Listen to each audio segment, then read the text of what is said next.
It's 2 o'clock, busy afternoon to tell you about here. Lots going on. Yields back to day highs right now, putting a little bit of pressure back on the market. Just having a look at the 30-year and another monitor here. 4.8%. Unfortunately, don't have Frank this week. He's on vacation, but there's a lot going on in FX land. The yen, 34-year levels for the yen coming into play. I was reading at lunchtime as well. There's the dollar a little bit higher right now, but it was lower to start the day, 2 days in a row for the dollar back downside. Tesla we'll get into here. Randy and I just talking about what happened last night a little bit and what is to come. It's been an interesting day. It tests lower initially and then back higher, and now we're kind of just chopping around for Tesla, but lots and lots of opportunity. I wanted to point out that it's tough to see, but that's Uber down there, 2.5% downside for Uber today on the taxi note or line from the call last night. Nvidia under a little bit of pressure. Netflix 3.7%. Meta as well in the red. Very, very mixed board right now, right across the entire market, which typically means, and we are basically flat, 0.5% upside from the NASDAQ, S&P, dead flat at the moment. I was watching this. TDOC popped up. A little bit of a short side on this. There was a note from Bank of America, a positive note from Bank of America about TDOC regarding UNH. So apparently UNH, long story short, basically got rid of or scrapped plans for their own in-house version of Teladoc. So that was benefiting TDOC a little bit. Market itself trying to bounce here, yeah, all eyes on Tesla coming off earnings. Treasury yields, as I mentioned, back to the upside. Yen 34-year lows. So we'll pick Frank's brain about FX land coming up on Tuesday when he's back from much-deserved vacation for Mr. Caberna. Tesla, meanwhile, guys, we started off the morning touching on this report. So much to unpack in this. The move comes after the close yesterday. We hold, this pre-market level anyways, initially this morning for support, back to the upside right now. But where was the opportunity here today? Well, the opportunity was we're abound, and we actually, we're looking net short. We talked about that all day. I don't have any, and I even said this, I would have no longs, but the longs have just equally been as fantastic as the shorts. Early short, boom, started off of that high, right? I feel like that's what I'm going to do for all these earnings plays now. Wait for them to sort of give us an idea of what it wants to do. It did it, and it did it great. I mean, we were short 164. That out right there is 160. But then it started to rip up, and we actually got punched out there once we broke the high of the day. Then we just said, you know what? Let's go and just slow down a little bit. Reference the sticky note.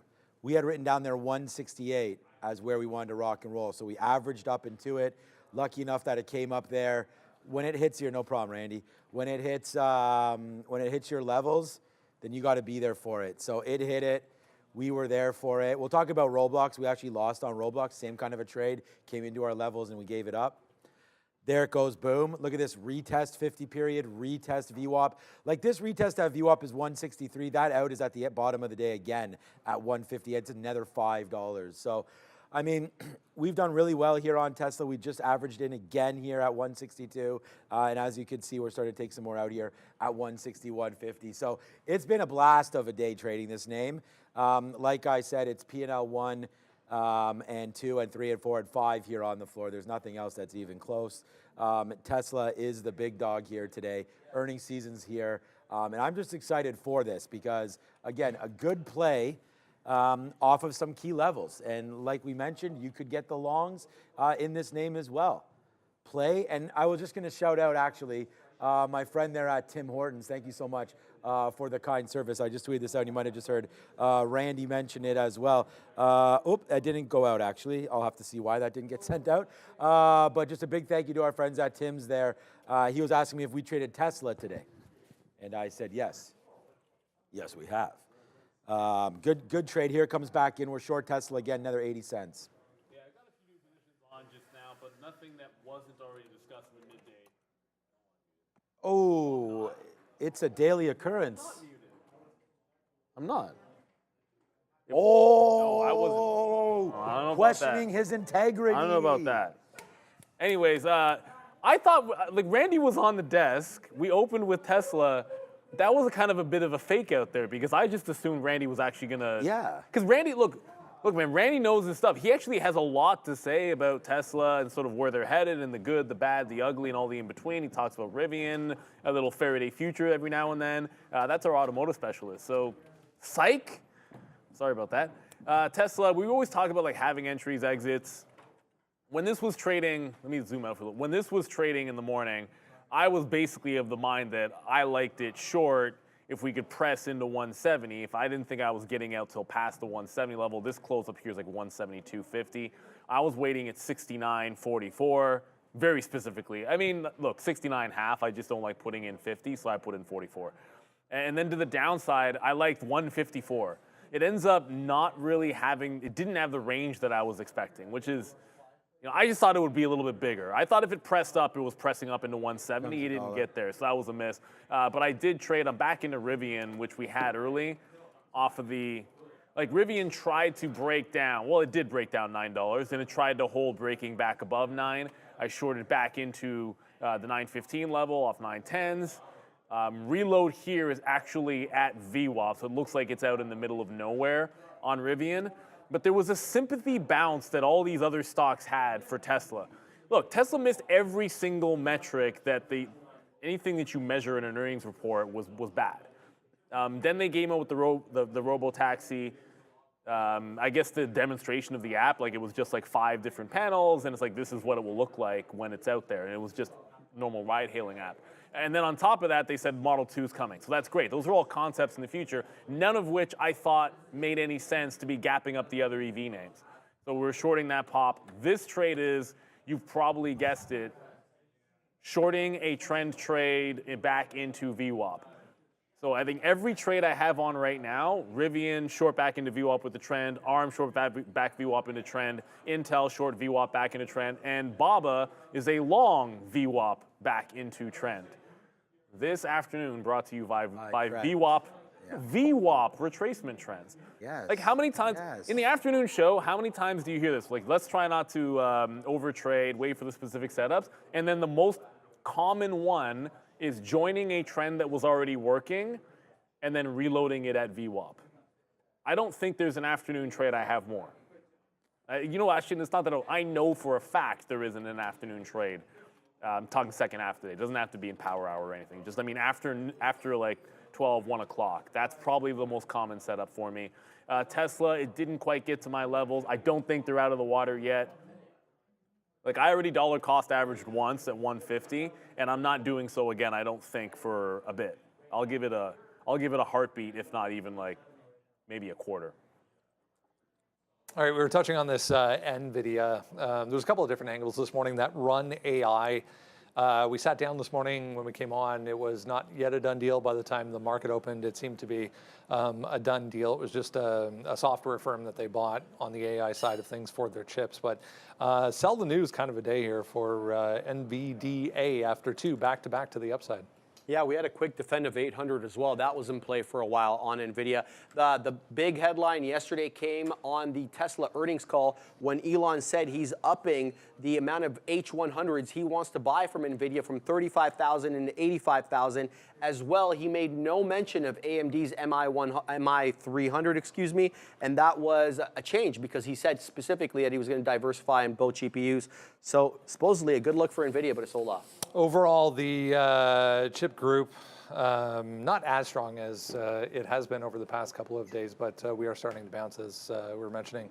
Right now, this part of the show brought to you by our friends at Alfonso AI. Their adaptive AI predicts the best times to buy and sell stocks, helping you increase your odds on generating alpha. Join now, get 50% off on the Pro monthly subscription using code TRADER50. Scan the QR code and download the app now.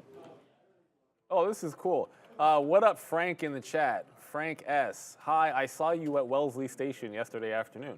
Well, I'm probably there every single day at some point because I do take the subway. That's how I roll. I mean, you can probably say what's up. It happens every now and then. I was walking through the Go Station. No. Was I coming from a Jays game? Yeah, Union. And ran Union Station. That's what what am I doing? I was walking through Union and actually met a viewer of the show. Yeah, you can always say what's up. If it's, I guarantee I probably had my headphones on and was, like, it was like yesterday was Tesla earnings, so I know for a fact that I was on my phone. kind of seeing what was happening on the way on the train home. But NVIDIA, at least we got ARM short. That's all I can say for NVIDIA. I wasn't going to hit the fail on, but at the end of the day, we talked about this. Like you have your levels, you try to be patient for them. It really did feel at the open that this was going to give you a press into 150. And given that last week, that's where everything fell apart, I felt like you'd already made that move back in, and 850 should have been an obvious short.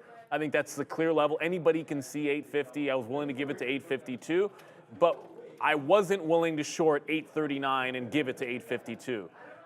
That's just a little bit too much of a risk. So when that didn't come in for me, I pivoted to ARM, which I knew I liked. ARM at the same levels did reject 103. We got the lower high on ARM down here, ones and twos. It flushed all the way down into 98. I'm back in it off of VWAP at 100. It just happens that VWAP is right at 100. That's just a happy coincidence. It doesn't really mean anything. It is what it is. And then the other one that we're in is Intel. Intel, we knew everything was breaking out, so we let it break yesterday's levels and waited for it to get into 35 and 35 and a quarter. This lower high is once again VWAP. So we shorted a couple of other names, but NVIDIA, that story, I mean, I don't really know anything about that company they're buying, to be honest with you. Or yeah, I don't know anything about it. I know it's good news when Tesla is obviously spending money with NVIDIA, but everybody is. I don't think that's a big deal right now. Everyone's going to want to see how much growth they've got, right? Because they always need to blow it out of the water if they're going to go up on earnings. Expectations are going to be sky high because they always are for NVIDIA. So that 850 is a short. If you had it, great. I'm actually more upset about missing the 800 level, to be honest, because 850 didn't get to 850, but 800, I mean, it got to 800. That's, if it doesn't get to your level, you shouldn't be upset. But if it does bounce off a key level and you don't trade it, but I don't know, like I was a little distracted with HCP, and it doesn't matter. That was a miss. Yeah. 800 was a miss. Like I said, when you're sitting here trading and, you know, we can always go over things. It is easy sometimes to look back and see those levels, but while you're trading, it can be hard to pick them off. I don't have any of these names today whatsoever, but I don't see Apple on there. So I was short Apple early, and remember, we were okay on this. We actually wound up losing on Apple. Apple's now positive for us here today. We have one red name, and it'll be Roblox, and we'll talk about that when we get back off this rundown. But we shorted Apple early, negative. Then it came up here, and honestly, you see this was such a huge move with a little bit of a wick top. And I was right here on the midday show with Sharif and Adara, and I said, I'm going short. And we shorted Apple right there. So that was the midday play, you know, give it to you guys live. That went from 169 all the way down to 168. That's $1. We spun the dollar club for you. Then it just ripped all the way back up, and I did the exact same thing again. So now we're short again here on Apple. So yeah, this name, you know, often we have very complicated lessons that we go through. We try to make them very, very simple for you, but you can really complicate your trading life. What's made my life a hell of a lot easier is just making things simple. So keep it simple, stupid, and sometimes it can be just this simple. Apple's another one of those today. Let's go talk about Boeing. I thought Boeing was heading to the downside, actually, last time I checked it out. It just had there was more news on it. All right, let's go back over to the desk. Boeing 52-week lows right now, essentially. 3% downside at this point. If you haven't looked at it for a while, it was much higher in the pre-market off their report. But Moody's just coming out, downgrading the company's senior unsecured rating from Baa2 to Baa3, whatever that means, but clearly negative. Big flush there for Boeing. Yeah, it's not the look that you want to get after your earnings report, and I think that this one was definitely set for today after earnings. Here's what Moody's said. The downgrade reflects inadequate performance of Boeing's commercial airplane segment. They also went on to say that the negative outlook incorporates a view that the headwinds buffeting commercial airplanes are going to last well into 2026 before they can get it right, Brendo. Not what you want to hear. This chart is ugly and increasing volume as we try to hold on to 160, what is that, 164 right now? 3% now, guys, for Boeing. Yeah, I dodged a bullet with Boeing today. I could have used another pun or another analogy. I'm not going to. Like, at the end of the day, no, I mean, this thing, it's a dumpster fire. Yeah, like it's, oh, the stock is crash landing. But I wasn't even joking when I've simply said, I think you can just wait for this stock to not have bad news for a couple, just to give me a 2-week period where there isn't like really bad news on the stock.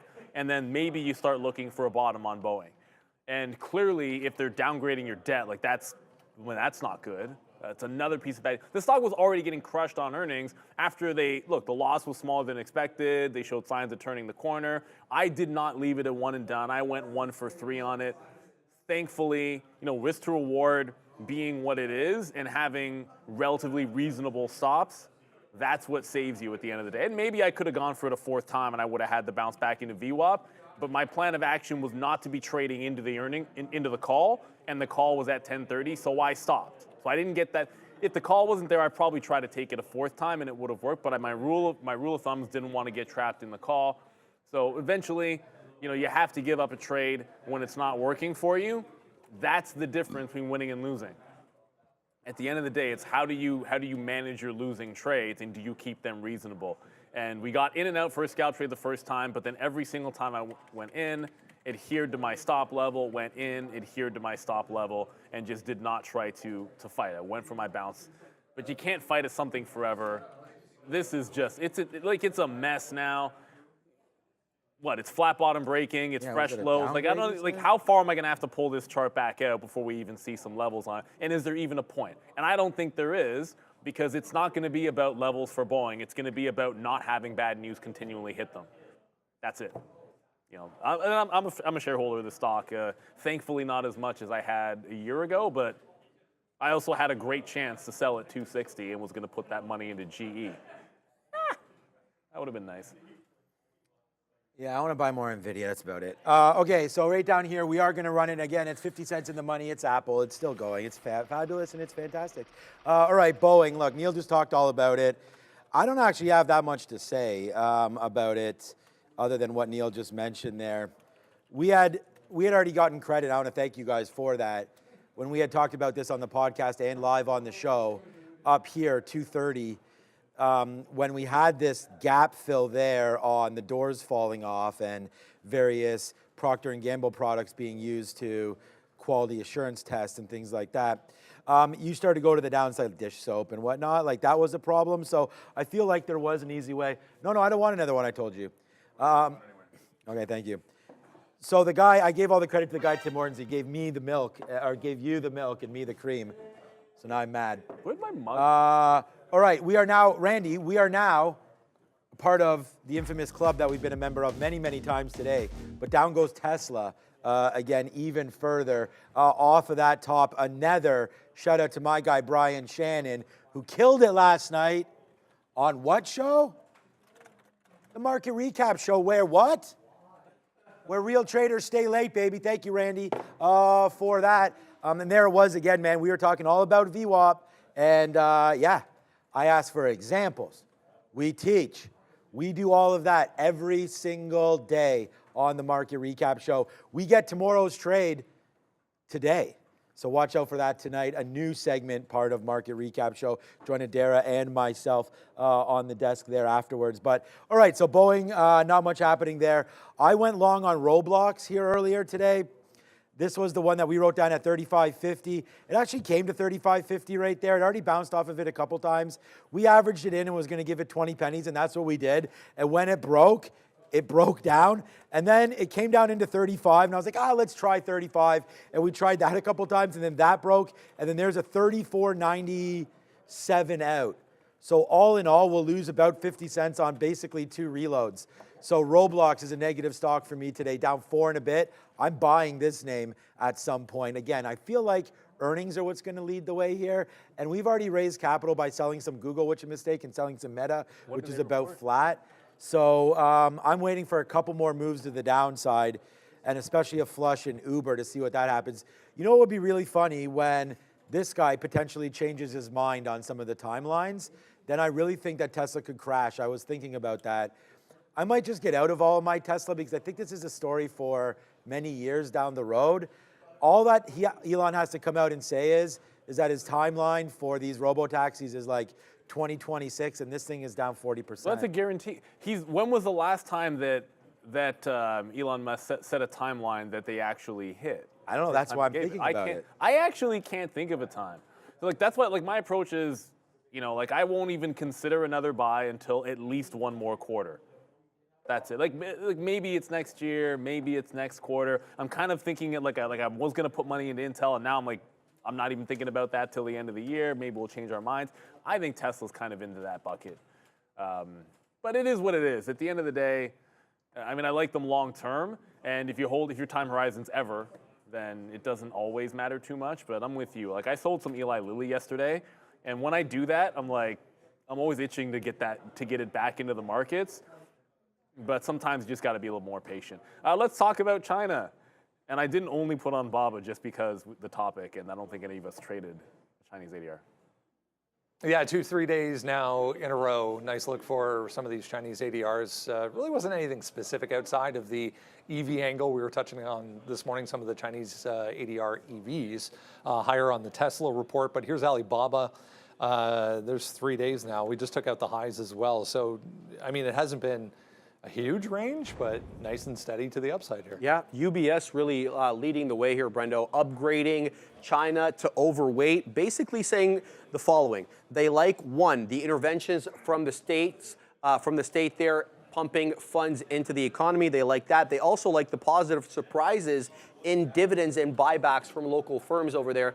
So that's the reason there for the upgrade. And yeah, you saw MSCI up earlier today. Not all of them, it's worth noting, not all of them performing as well. JD, nice day, came back in a little bit. PDD, basically back to where we ended yesterday in the aftermarket, but still, overall, guys, these still looking pretty strong. China. Yeah, we had Alibaba written down on here. That was the only name that we were ever going to trade. We wrote down 73. Unfortunately, the bottom. I mean, it's like I chose this one, and I chose Roblox to mess with because it came into the level. I probably should have looked at Alibaba, but I like them both equally, so just messed up on Roblox. But this Alibaba held at 73.50, so off to the races. I mean, we most recently bought this at 71.85. We had talked about that. We posted it when we did it.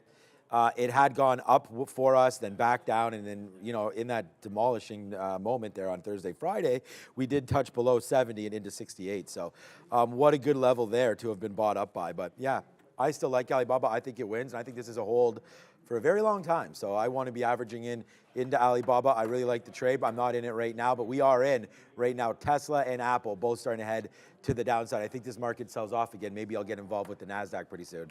Yeah, there haven't been many longs. I'm trying to, did I long anything else? There was the Boeing. We all know how that went. We just talked about it. And then there was Alibaba. And look, Alibaba didn't dip into the levels you wanted, but every single day that it's had an up day, I'm pulling the 3-minute chart out instead of going to the 15 because it's just easier.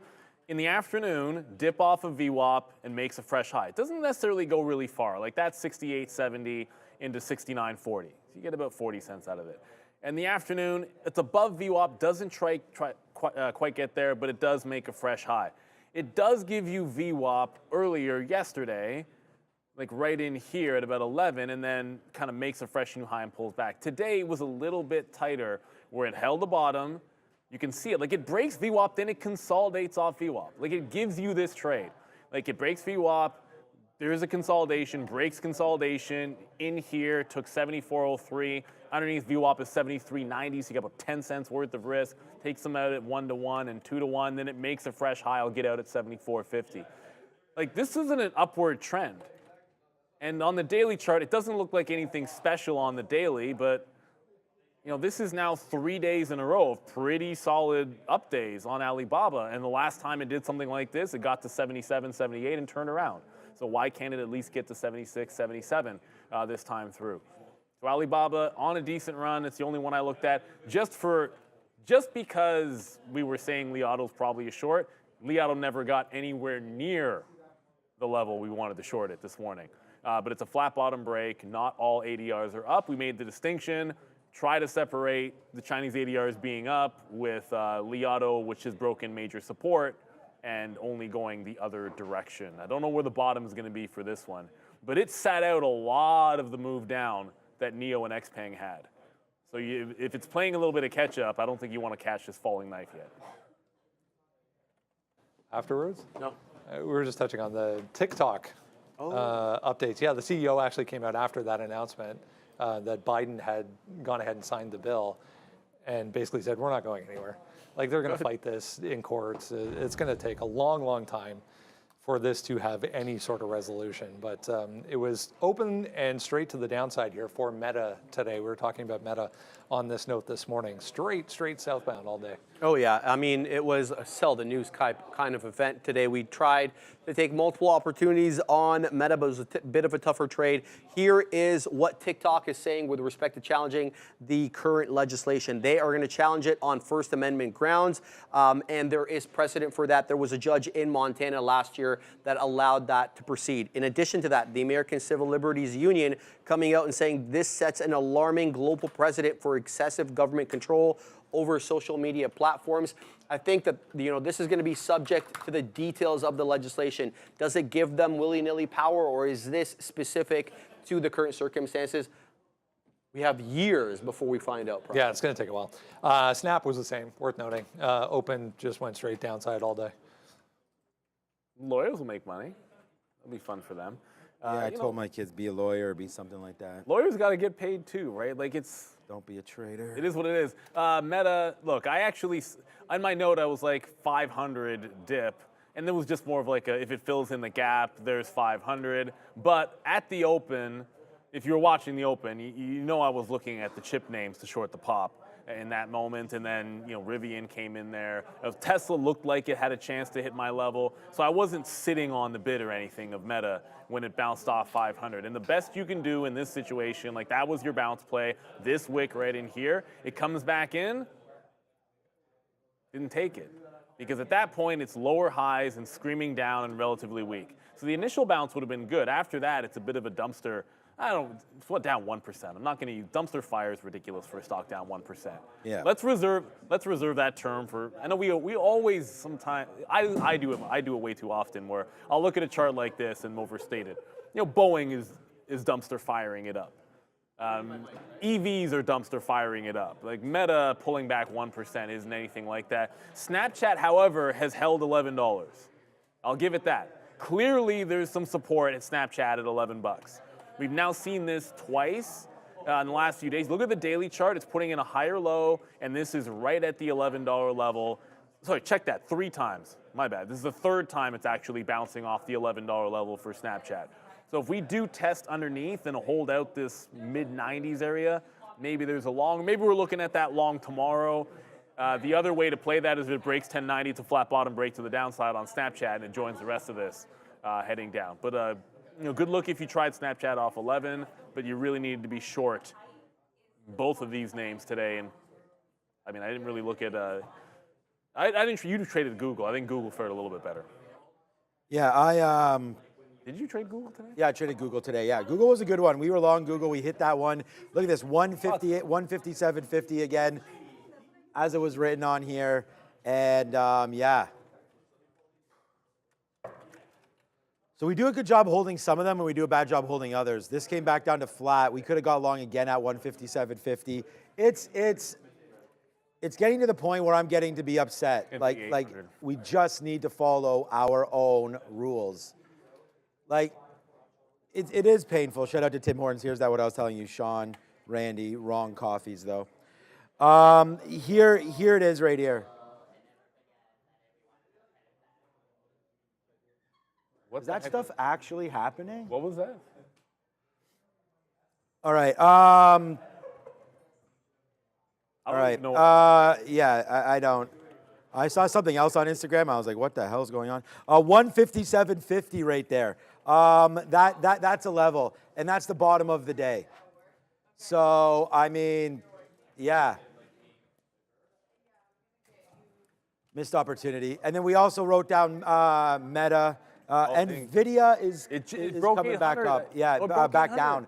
Down, let's go. Here we go. So we're $1 in the money right now on Tesla. We're 50 cents in the money on Apple. And this is what we're doing, man. There's a couple chicken dinner winners right now. So here we go. Let's see what happens right now. You want the hot dog dance, Kyle Burnett? Then you get the hot dog dance. So there it goes right there. That's for you, Kyle. Let's see if we can get this party started properly now with a couple big bangers here to end the day. So, yeah, let's hopefully Tesla can come down. I have no idea. I can't tell you what you... Oh, sorry, yeah, go ahead. Did 800, did you get it? No, I didn't, but I can't tell you what fill you would have gotten on an 800 break because I didn't get it. I'm so mad. But the low was 798. So as long as you got within the first like 70 cents or 50 cents or something like that, you were good. But Apple. Yeah, I'm not on the way back up. I don't want it at all. So we are in. We're obviously in a couple of shorts. The good thing is Alibaba's holding up, but I might take some profit there. Intel, if it breaks down to 50s, I want some more out. And then we already mentioned Rivian. Didn't quite get to VWAP once it breaks 880. But I think the concern would be if NVIDIA is giving it up at 800, I'm not necessarily waiting for Alibaba to retrace with everything else. At this point, I'm going to, forget the offer. Let's just get out. Like, it was close enough. It was curling off to 73, 74.5. You've seen the pattern that I showed you guys on Alibaba. And not one of those days did it actually blow out the top at the end of the day. Every single one of these days, it's crested at about 3 and then slowed down, crested at 3 and slowed down. It had actually already pulled back. So I'll just be happy that it made a new high. And if the market's pulling back in, just note the pattern. And if BABA does the same thing tomorrow, then look for the VWAP bounce play. If it holds, as long as it holds the low every day, it's stair-stepping it to the upside. But I'm getting out of it because the market just, NVIDIA giving up 800, I don't want to be in longs when that happens, even though BABA is relatively strong. We'll take it and try to run here. All right. Our day is getting better and better, so we're pretty happy as of right now with what's been happening here. So let's just wait for it, see what we can do here into the close. I do want to short AMD possibly on a break as well. So here comes AMD right back in right now. Let's see if we can get this one to sing a little bit here. Watch out for a 150 break. We've seen this before for advanced micro devices breaking through 150, and it didn't stop pretty much till 159, 149, downside 148. Check that. There's that bottom right there of 150.20. So I'm thinking that that's a decent break spot as well as this market tries to come back in. And by the way, ring those registers. Like, this is real trading. I'm trying to show you guys. Someone asked in the chat that Sean was confident in this short on Tesla. I mean, this is what we do. We show you confidence. We show you trades that we believe in. Look at Apple. I mean, we believe in Apple. You know, 50 period right there, 200 period. Thank you. Come again for Apple. There's another one. I mean, it's just going and going and going here as we're having a lot of fun on the show. I hope you guys are too. Let's see where we can push this market to the downside. I mean, don't expect this to continue. I wrote this down today. I didn't expect the market to do much because we had major earnings. We had Tesla earnings, obviously. And then tonight we've got Meta, we've got IBM. There's lots on store, or in store tonight, but we have a good short here in Apple. And by the way, tomorrow, you'll be probably hearing a lot more of Neil, which is probably a good thing because I'm already losing my voice, and I'm on the diamond tonight with 14 10-year-olds. Boom. So that should be real exciting. So we've got this show, we've got the recap show, then we're driving immediately onto the diamond to start yelling at 9 and 10-year-olds. There's a drill I want you to do, but I think they're at the right age for it. Yeah, what is it? Let me know. No, it's like at the end of, I had one coach, and I love this. At the end of practice, he would do a thing where he hits ground balls. You stand at second base, and all you have to do is field the ground ball cleanly. You can knock it down, and then make a reasonably good throw to first base. Like, that's it. But every single round, he's hitting it harder and harder and harder until there's like one person standing. Yeah. Like, but the most important thing is like if you get out of the way, like. Oh, you can do push-ups or anything. He made you do push-ups. Yeah. That's what we should do. But the whole point is part of it was just staying in front of the ball. Whether you won or not, it didn't matter. But like when he's hitting it harder, you knocked it down. It was good enough. It made a reasonable throw. It didn't matter if you fielded it cleanly. And the whole point was just to. No, that's a good one. We do ones where we put like pylons up and you can throw the ball between the pylons as well. I like that one So if you miss that, especially from the outfield to practice your arms, the problem is our exhibition game is on Saturday and this is only our second practice. And some of these kids are coming from T-ball into Little League. So I've got to teach them. So today we're going to be doing stealing. You know what I'm saying? So I'm going to be on the mound. We'll see if we can get that going. Swing no pickoffs. Swing away. My daughter was crushing it. It's going to be. That's what I'm talking about. Yeah, she's. She'll steal some base. She'll swipe. Oh yeah, she's fast. It's going to be a fun year. So actually, people bet. Hockey players and sort of the technique for skating and the way that they stay down in their hips. Oh yeah, that makes sense. them really good for stealing bases because like the technique, you don't want to be upright. Anyways, I'm in Micron short. Hey, guess what's at VWAP? Oh, wait a minute. The market's tanking and you couldn't get the Nvidia break of the low of the day. Short something at VWAP.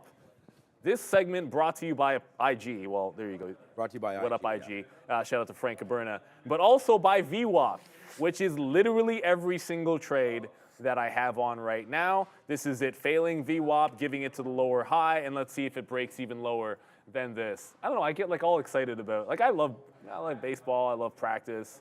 Practice is a lot of fun. I used to love practicing. I always get nervous because like I got to think of the. No, when you love a sport, like you want to go to practice, man. Yeah, but I get all anxiety because it's like I try to think about what we're going to be doing.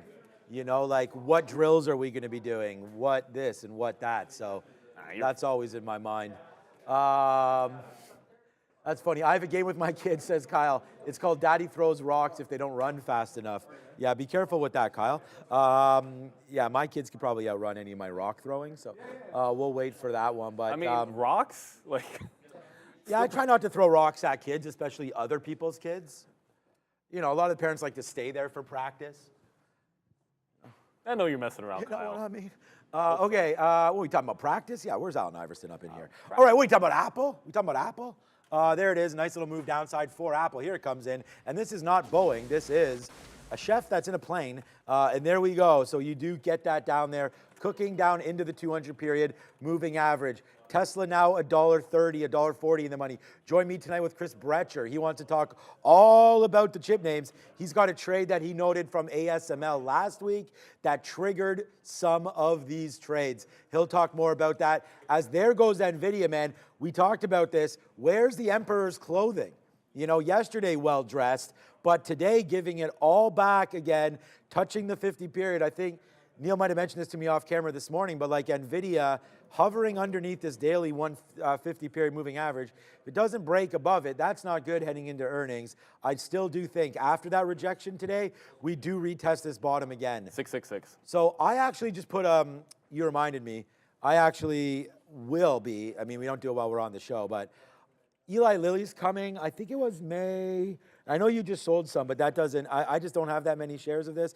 LLY, I just looked, I was up 250%. That's what I was looking at. But I've sold this.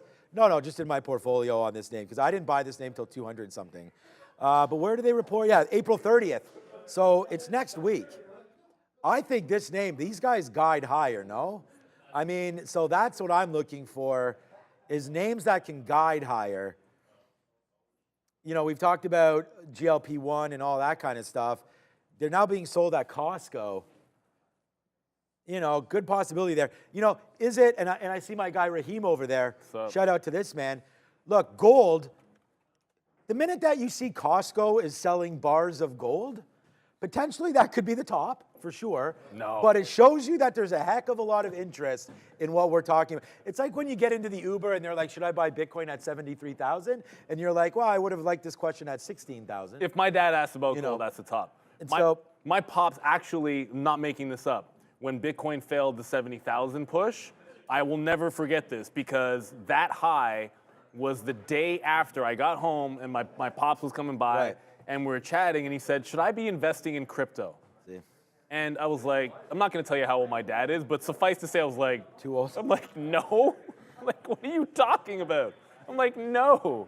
I'm like, should my daughter have it in her like education account? Like, yes, but like, Dad, what are we talking about here? Like, this is not your wheelhouse. It doesn't make any sense. And the next day was a high. Yeah. No, of course he could give it to my daughter. No, I don't mean that. I mean, Bitcoin is up 500% or 160% or something in 8 months or No, something but he like would that? have like he can't. He's not holding it forever, like at all. No. But I mean, even just for a trade, like what No, I but think he doesn't trade. I know, but nothing is anything but longer time frame for him. Which I'm like, at this point, Dad, come on, you know. I think what hurt a lot of Bitcoin early adoption, and I don't think this is rocket science, is just the fact that it was so hard to get with those wallets going, and a lot of people were scared of, where do I send my money? What exchange is safe? Am I going to go on Mount Gox again or something like that? We had Sam Bankman-Fried on this show, sitting there trading at his trading desk. Watch that back, and it'll. We were talking right to him. So the thing is like nowadays you can go over. And by the way, I just want to say that there is like DJT. I see a lot of people talking about it in the chat. We can talk about crypto lots, but I was just going to say DJT. now I feel like you can get in and out of it a little bit easier with those ETFs. That's all. Yes. So a lot of people that have some investment income lying around looking for a little more risk, you can look for that in an ETF. But It's safer. again, you can't get out over the weekend, Easier. so that's the problem. But DJT apparently at some of these rallies, I guess, and I don't know. I mean, I don't know if they're broadcasted on Fox, CNN, I don't know where, but they are talking about DJT. And isn't that so funny that like we're supposed to be running for president and everything like that, and now we're going to be talking about like how to protect our shares here, how to support this. Can we go over to the screen? I know Fabian's busy, but this is a nice move, up 9.5%. And I'm not going to be talking politics about this at all. It's just when things are in the news, and this is what I was talking to my guy over there at Tim Hortons, and that's the talk right now about Bitcoin and all that. It's when these stocks start to become like common news stories. I mean, you saw what happened with GameStop, and you saw what happened with AMC, different times, obviously with COVID and all that. But honestly, this name could really rally, and it would not surprise me if it gets going. And the market is one of those funny things. I'm going to try to call up Trade Ideas because I don't know if I've looked at the short float since it's been DWAC. And I don't think it's I'm going to lifted. assume that this got updated. No, see, so it it is? didn't. Where does it say short float on it? I have 11%. Hold on a second. Mine Okay, has. Neil has it. Why don't I have it? Or wait, maybe it's short float. Yeah, I don't have it, but you have it. So why is that? Oh no, wait. Oh, you no, typed in DWAC. Oh, I'm an idiot. Yeah. You So- said DWAC, and no, it was 11%. but it Anyways, was we'll DWAC. find another source, but I'm sure you guys can find That's it. my bad. I just worry that at the end of the day, this emperor does have no clothing. They lost $58 million last year. They had $5 million of revenue. So I just think that you got to watch out what you're doing here. Maybe True Social, is that what the website's called? Yeah. Yeah. Takes off and is great. Trade it. But as far as I know, Twitter was not making money. They have millions, 100 million, I think. Maybe a little less, maybe 80 million daily active users. Yep. Hard to make money there. So I just want to say, as a trading vehicle, for sure. You talked about it being 11 cents worth of borrow cost. Oh yeah, I didn't even Probably short it worth today, it. but Yeah. I'll pay for that. Probably almost worth on a it. daily basis. But I just want to say that we'll look to trade this name. But for now, I'll start looking at it tomorrow. I don't want to get involved today. Want to do some work on it. Look to see what this stock is all about. But I promise you guys in the chat, we will be looking at DJT moving forward. Okay? But right now we got Apple $1 in the money. We got Tesla $1 in the money. And I'm just looking for some more opportunities, to be honest with you. Yeah, I mean, I like the 3 shorts that I have on. Not literally. Oh, there was I forgot about this. That deal we were talking about yesterday with IBM. So IBM and that HCP, it is now officially a 35 offer. So if you weren't watching the midday show, first of all, you should be. Secondly, the good news for IBM, this flushed on the speculation they could be making this deal. It flushed to 179. Today, it did a similar move down when they got a deal price, but it's actually recovered. So that's a great sign for IBM. And then I typed in UCP for some reason. HCP 35 deal. I was trading it, but it's not really in a range that I like. I think it might be better tomorrow if it can settle. Like I'd be selling this thing if it was anywhere near 34, like 33.5 into 34. It shouldn't get that close to the deal price. And if it was holding above 32, I think I'd like the long a little bit better. But this is now going to trade a lot differently than what you were used to. And I love the fact that IBM is holding where it is on this announcement. That means they don't really hate the premium being paid. At least the market's not hating on that premium. So you guys let us know what you want to be trading. I did jump out of Alibaba, probably too early, but the market was tanking, and yeah, I mean, it made it fresh. This is the first time, actually, that Alibaba has made a second push up off of VWAP, like break up, consolidate, then break up a third time this afternoon. So good for Alibaba. But I took it out at 40s. It's now at 74.60, up 3%. Relative strength versus relative weakness. If you got to be long something, try to be long a stock that is at least trending with you and not against you. All right. Yep. Okay. Just getting some things done. All right. We had a fantastic interview the other day. Yeah. Absolutely amazing. We're going to get ready to have another one right now. So let's go back over to the desk and join Brendan and our guest of the day. This afternoon, we're talking AI. Hunter Scarf's here from Allset Capital to touch on a couple of things. AI in general. Good to see you, by the way. Welcome. Thank you for having me, Brendan. Yeah, it's an exciting neck of the woods right now. Obviously, very, very popular. You and I were just touching on a couple of things before we came on here when it comes to NVIDIA. And I think there's a general lack of knowledge across this entire industry right now, and specifically with demand. Talk from a high level, just to start things off here. Why is this such a craze right now? Well, I think everyone's heard of ChatGPT, and these trends typically start with the consumer. And so when millions of people come into a new product like that, every boardroom across America is meeting and saying, how do we get into this space? What do we need to do? Right. And there's three simple things. You need a lot of data, you need engineers, and you need access to compute.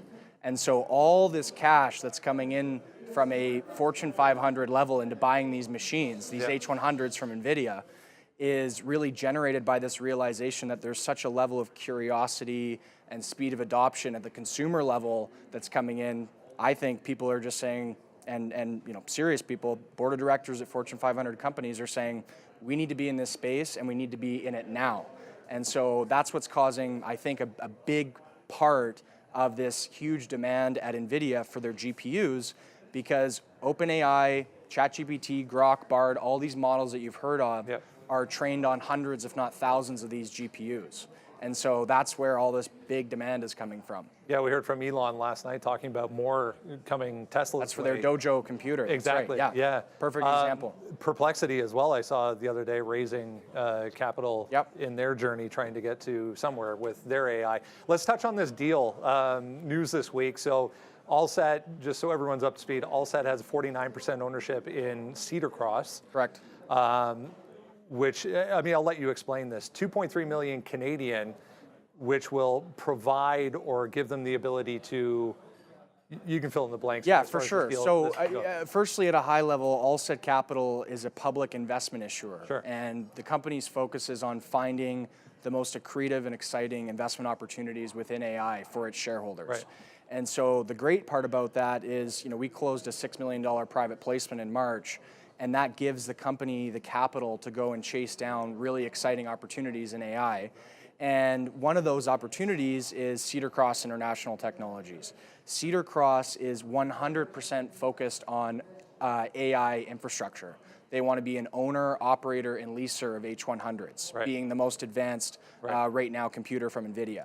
And so what you saw, the news on Monday, is very simply a second business unit from the leasing business, which is a brokerage business. And we're finding a lot of opportunities right now where people can't get access to these H100s, but Cedar Cross does have that access through our relationships with Earthmade, one of Supermicro's primary distributors.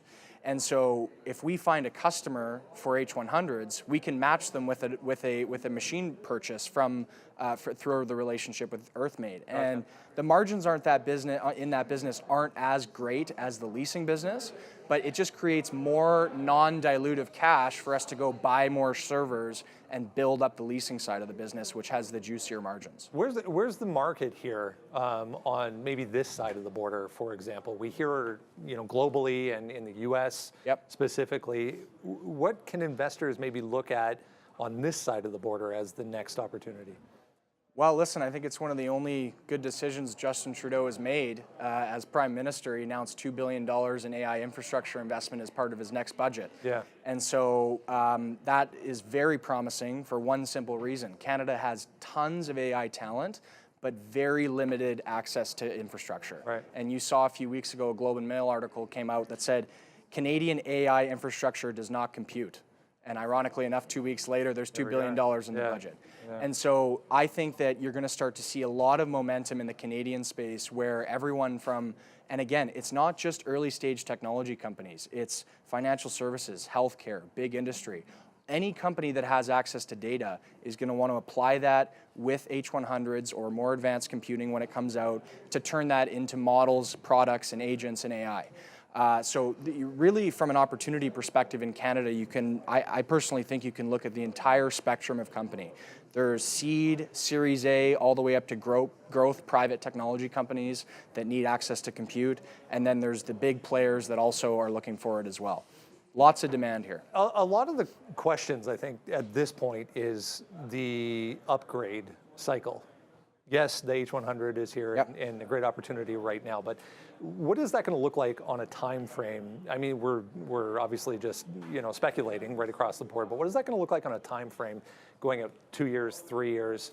And when we see that turnover, is that when we start to see the demand 10x? Yeah, so these machines do iterate. If any of your listeners were shareholders in any of the early Bitcoin miners or Ethereum miners, they'll know this well. Right. That cycle was even tighter. It was like 6 to 12 months. Right. In this case, NVIDIA has such a unique moat around the production of these GPUs at the current moment that they're able to set their own product timeline, which determines when these new servers are coming out. And they're not in the interest of being carnivorous towards their own business of H100s. And so, I was at the NVIDIA GTC conference a month and a half ago when Jensen, the CEO of NVIDIA, unveiled the B100, which is the next machine. And so, yes, there's a predictable time frame where 18 months from now, approximately, we don't know exactly when those are going to be fully deployed. But the reality is the biggest customers, the Googles, the Metas, the Microsofts, are the ones that are going to be getting the first access to these machines because they're spending billions of dollars buying them. And so my personal view is that a company like Cedar Cross, if we can be one of those smaller players to get access to the best machinery earlier, we're going to be one of those people that can provide that machinery quicker to the earlier stage companies that don't have access to putting themselves at the front of the line like the Microsofts and the Googles do. And that was kind of where I was going with the next question as well, in where does this leave Cedar Cross in the overall landscape of distribution? Yeah, I mean, the great thing is that Allset as a whole company, again, can look at all these different opportunities at once and has the flexibility to do so by nature of its investment issuer status.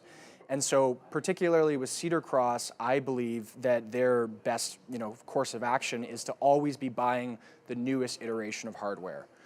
They bought H100s, as was announced a few weeks ago. They'll be buying B100s when it's possible. And that just allows us to be in a position as an investor in that company to have exposure to the most advanced hardware that NVIDIA is producing. And I'll also mention, this is important for your listeners to hear, that there are other companies obviously coming for NVIDIA's, what would be considered monopoly in the GPU space for AI right now. There's AMD, Intel, there's a lot of great companies that are in this space. But I would just note that Sam Altman came out a month ago and said he'd like to raise multiple trillions of dollars to compete with NVIDIA. And so I got a few calls about that saying, well, what do you think about this? What's happening? And almost in a panic sense. And I said, I think Sam Altman just defined the size of NVIDIA's moat in this space. That's pretty simple to me. Unreal. So look, it's an incredible company.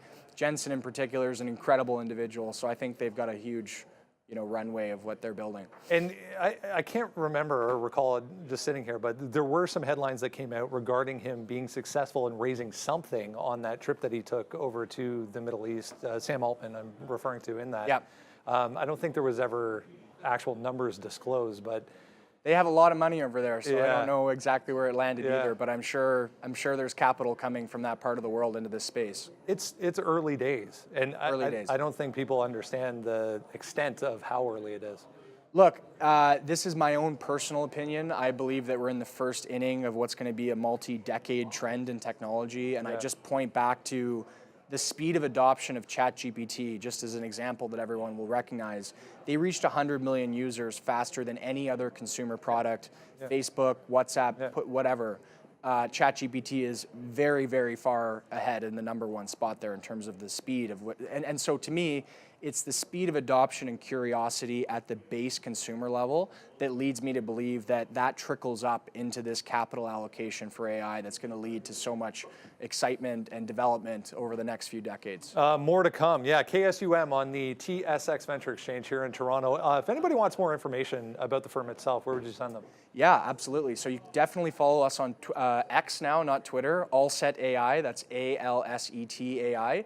And website has the same moniker, www.allsetai.com. Amazing. Hunter Scarf, very insightful. Appreciate it. Thank you for having me. There we go, another one. I mean, this is the thing. Holla. You know, we talk about new technologies all the time. So whenever you get that sort of buzzword now, NVIDIA, is that a word? But there it is. NVIDIA is a verb that you just need to be able to throw out there. Yeah, check out KSUM there. So here's a question, and we always talk about this, but like, you know what's better than a smiley face in a chart? Like a Joker face where it goes all the way up, so you're long and you just keep on going. Is that what you mean? Or? A smiley face on a higher low. Oh, you have that one. Because Okay, every yeah. single time we talk about a smiley face pattern, we're usually talking about catching the bottom.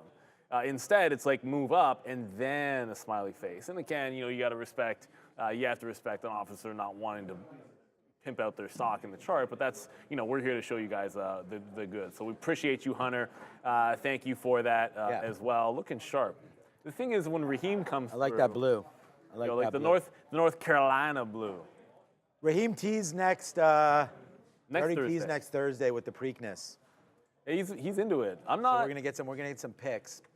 I mean, I've been to Woodbine. It's a good time. Like I'm not into like the horse racing, but like I've been to the track just to have a few drinks and just for fun, like betting on the horses. But I'm not really into it. It is a heck of a lot of fun for an evening if you just want to chill with some friends. But Yeah. I'm not like I don't really understand. We were gonna go to a the whole Jays game, but we could go off track. You know, we can go somewhere off track betting. We could there. do what we could do. Why don't You just know, go to we could- Woodbine, man? The problem with Woodbine is getting there, I feel like, isn't it? No, yeah, you're right. I Yeah. don't know, it's just not in the city, that's all. But I like Woodbine. I'm down with some Woodbine action here. Okay, so 3 o'clock, coming into big earnings, man. I was looking at DJT, you know, go. like even when we left you guys recently, we had Donald J. Trump here, was 9%. Add 3 more to that. Now you're at 12 and a bit as this name just keeps on ripping to the north side here. Obviously, Syrian, buddy. Nice move there, 35.50 back in for DJT. That would be, I guess, the level. I mean, look at the 50-period moving average. Like, I have this up here because it's a trend-changing indicator. That's it. Not trying to set this world on fire with anything here. That's why we have it.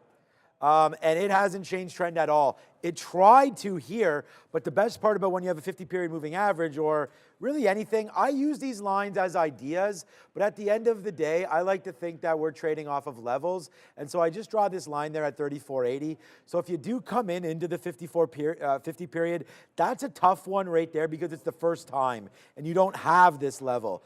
But like the second time it comes in, you have a level there.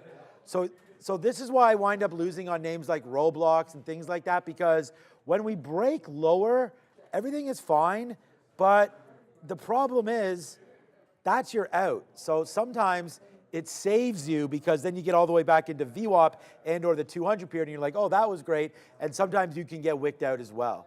But that's kind of a trade that I would look for. So look at it, ride this 50 period. So if we do get a pull back, now you're developing, and this is actually happening right in front of us. I don't know what pattern this is called, or like I said, I don't really follow patterns or anything like Squeeze that. pattern. Yeah, it's like, I don't know, there's a flag, a pennant formation there, and then the breakout. I like to call that stair step up because Yeah. it's like it breaks a high, consolidates, breaks a high, and if you look at it, every single high that it breaks, it pulls back and then holds the previous one. So I call that taking the stairs up, but I don't know. I haven't read enough technical. No, that's what I was going to say. Like, I analysis. respect everybody that knows all that. I mean, we have them We'll have Chris Breter on tonight. I could probably show this to you, and he'll know about this. But I'm just talking about this, a pullback into 35 and change. That is where the 50-period moving average is, and it coincides with the level. So I think if you take a 35, 50 long, you know, you have to probably have 70 cents or so in it, which I think makes sense because the high at that point would be $1.80 away. So I like that. Oh, I wanted to talk to you guys about this graphic. You see this graphic, Ramin? Like, you see how like sometimes your face is there. What? I was watching it yesterday. You know how they have our face sometimes in the bottom right, and then that graphic comes up and it's like, and it looks like you're talking, but yet it's the picture of the mountain goat there. You know, I missed it. I actually need to see that happen. It happens all the time. I need to see it happening. I feel like there's so many Pokeroo events. Like you'll say, did you notice this? And I look over, the screen flickering I've noticed now as well when it happens to you. Yeah, we just you got super chat. I was gonna. Yeah, notice the 200 moving average is further below on the Qs. On the Q5 minute, we can look at this. When on 50 minute, it's right there. Usually it scales, time frames, none of the other around. Opportunity. So you think this is an opportunity to go short, I guess there, Turin? You're saying that the 200 moving average is further below on the 5 minute when on the 50 minutes right there. Yeah, okay. Usually it scales with time frames, not the other way around. Okay, well, let's have a quick look and we'll figure out what we're talking about here. So here are the triple Qs. So the 200 period moving average on a 5 minute right here is, so we're under, I mean, again, I'm not sure when you sent this, it would have been a couple minutes ago, I guess. So there's the 200 period as far as I know on the 5 minute at 426. And then on the 15 minute, we are, I'm probably misunderstanding this. On the 15 minute, wow, okay, we're well underneath. So you think we could retrace back down into this right here because this would be on the 15 minute? So yeah, I've never really looked at 15-minute charts, to be honest with you, but these are just pivot points in here. I don't know if this is enough of a long down there at 422. So I don't know. Maybe just clarify, yes. Yeah, so a good opportunity for a short, right. So retracing back into here, yeah. I mean, I would just look at it even as a 5-minute chart, even to simplify that even more.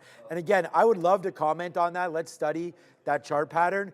But see, there's the break. So for me, I would look down here and say, and maybe for a swing trade you're talking about, but for today, 426 down into 424 bottom, that would be a really great trade. So I think if you can get something into there, that would make sense. Your 421 level goes all the way back to yesterday's open. So there is some support down there. I like that level as well. If the market cranks, then we're going there. I'm holding two shorts. It seems like it's got to be, if you pull it back, it seems like if you're actually taking that, like you're right, the 421 seems like a swing because you're out, like you're not, like, well, you're kind of giving all the way back to yesterday. Yeah, like you're looking for all the way back into yesterday, but then you're probably trying to hold it back into the 28 That's VWAP level. right there at 27. 27 or 28, That's one of those 28 two you're up out. there, So yeah. you're putting up a decent amount there. You know, so I think you need the 421. Before we go to Adara, I just, the thing about all of that is, those kind of ideas are great, and I just think that all we really need to do is kind of back test. Yeah. And I just mean and that forward test. Yeah, and kind of like take 100 shares now, if that's in your wheelhouse, and then see how that pans out, right? 100 might be too much because it's Qs, but try it on TQQs or something like that with a little bit less shares and see if it pans out, because some of those ideas are gold. What's up, Adara?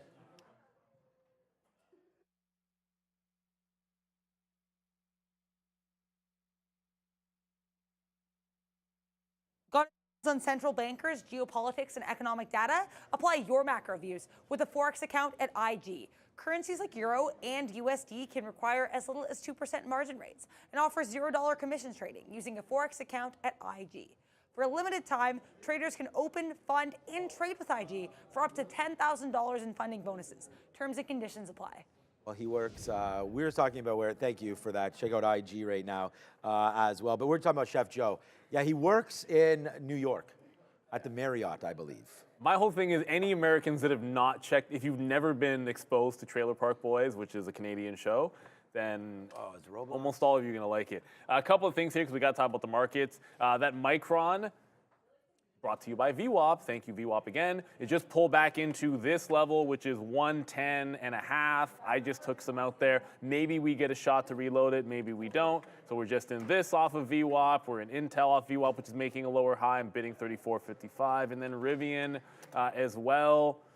Okay, it's technically not VWAP, but The difference with Rivian I think I might take it. would be like, it did this hammer candle down, like right here, and I was in it, and then it immediately bid 885 was like instant support, and then kind of slowly chewed through it before making a low. So when it came back and then held 885, I remembered that level. So it's not exactly VWAP. I guess we should be more precise about these things. Like, it didn't get to VWAP, but that 885 was a level that I was getting out when I saw the bids step up there on a downward move, so I shorted into it.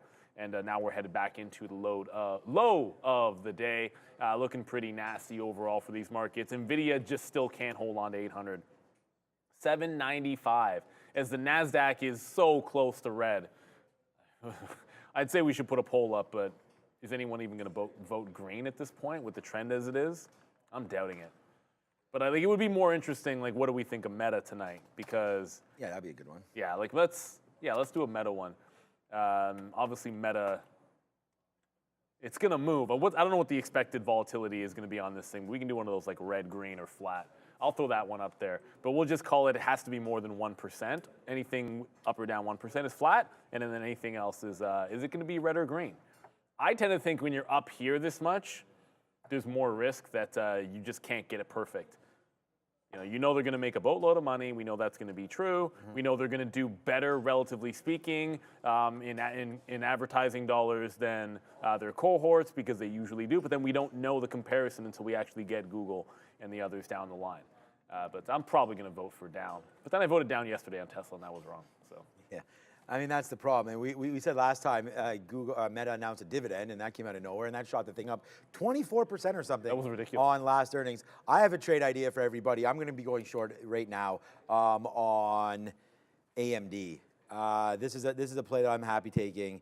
If we break that low right now, you're down 1%. I feel like the market wants to go lower right now. I mean, we could test that bottom. This is trending down. I mean, high, so you're getting lower highs. Definitely trying to push lower right now. I do understand that we're gonna have to dance a little bit with Nvidia as well. Like, if this continues to go up, then we're not going to get anything on this. But I feel okay about shorting AMD. So I would like a move back up to 150, 150, the 200 period right here. If we can get that, great. We'll short that into like 150, 180, give ourselves like 30 cents worth of risk. I'm pretty comfortable with those levels, so that would be something for sure that I'll look at. But other than that, right now, a break of this bottom of 150.50 for AMD, if that happens, I want in. Because this is not like I don't have FOMO, everything's fine. I just want to get in on this break lower. We're only short Tesla, which we've made, like, just today alone on Tesla, I feel like we talk about our month, 10, we probably made about 15% of our month with Tesla alone today. So that's pretty good. So we're pretty happy with that. We talked about how we had lost the other day a certain percentage or whatever it was. So we're pretty happy with that trading today on Tesla right now, hearing about GME right now. So I'm going to get out of Tesla if it breaks. So we're going to be really careful with it. One more reload here around 90s. VWAP's getting lower. I want to test it one more time. We just talked about the money we've made on this. We'll give it one more shot here on Tesla, trying to break 162. I'll give it like to 162 quarters, but I want to get short again. We're going to wait for 161.90. Let's be real tight to the vest on this one. Nice move back up. Market starting to go. Still hearing about GameStop. But there's no news. It's just that it's moving. Meta will be down. There we go. What did you vote? You see, I voted down immediately. I just saw it down. Yeah. I've already said down for a minute, so I think 53% Meta will be on. down. Because, again, I really think their quarter is going to be monster. I think it's going to be the opposite of Nvidia, of Tesla, where you're going to get Meta come out and really have a great quarter. I am going to be worried about, I want to hear what they're talking about with the ad spend. I know Facebook is really rocking and everything, and Instagram, WhatsApp. I'd like to hear some new ideas there. You know, I remember a couple, I don't know if it was last report or the report before, there was warnings of like, hey, if this continued tension in the Middle East happens, we could see some cutbacks in ad spend. So I don't know if that's something or not, but that would be something that's interesting to me to hear if that did come through or not. And I know that would affect their past quarter. Just wondering if there's more talk about little things like that coming for Meta. So we'll wait. You know, I think there's a lot of levers they could pull to get higher as well, including, you know, possible talk of their, I think they have what, Llama 3 now is out, so there could be talk there. We know AI is all the rage with Apple. I've been a little bit disappointed with, I mean, I've only used their AI on WhatsApp, but I've been a little bit disappointed by that. And again, it's the early iteration. I'm sure it's going to get better, but I like my Perplexity app a little bit better, and I'm going to continue to use it and sort of mess around with it as I just check. I can't be looking at my WhatsApp messages because then I'm going to try to respond to people that are bugging me. I don't think Meta's going to have a really bad report. I just think there's a host of names, or a small host of names, that have not really had big pullbacks. And the patterns all look the same. And Meta, there it is. Like it's a little bit of a lower high. You're now hugging the 50 period. Microsoft has a similar pattern. Like, you got to get it right or perfect to not pull back in. Like, look at the rally. Like, what's going to be easier here, I think, for them to give us enough strong guidance and future prospects that we're going to be blowing out this high after the rally we've been on, or after we lose the 50 period, that some people are looking for spots to take profit. I'm not just saying that because I feel in that camp. It's just, you know, it feels it's going to be it's going to be difficult, especially for the really, really high flyers. And that sometimes it's the case. Like, look at Tesla, right? Like, Tesla had fallen so far down that you get the relief rally up. It's more about people's expectations and where the stock is a lot of times than it is the actual earnings. But we'll see. GME, I'm still trying to figure out why it's moving, so I'm not going to trade this thing. Sometimes when the market's in a downward trend, you want to go for some of these types of names. But it's 15, 20 cents to the upside, and it's a volume spike. Not really seeing continuation, and I'm not really seeing a story as to why this is happening. So I don't know. I'm not. Yeah, we'll stay away from GameStop. If GameStop had a reason for going up, and you know it still has a little bit of a short float, there's an opportunity there at times. I'm not feeling it today. All right. So Tesla went up. So we'll slap a reload, which did not work, and then a fail on the reload there because we just got out there. It broke 162.6. So we went short at 90s and got out we actually got 30s.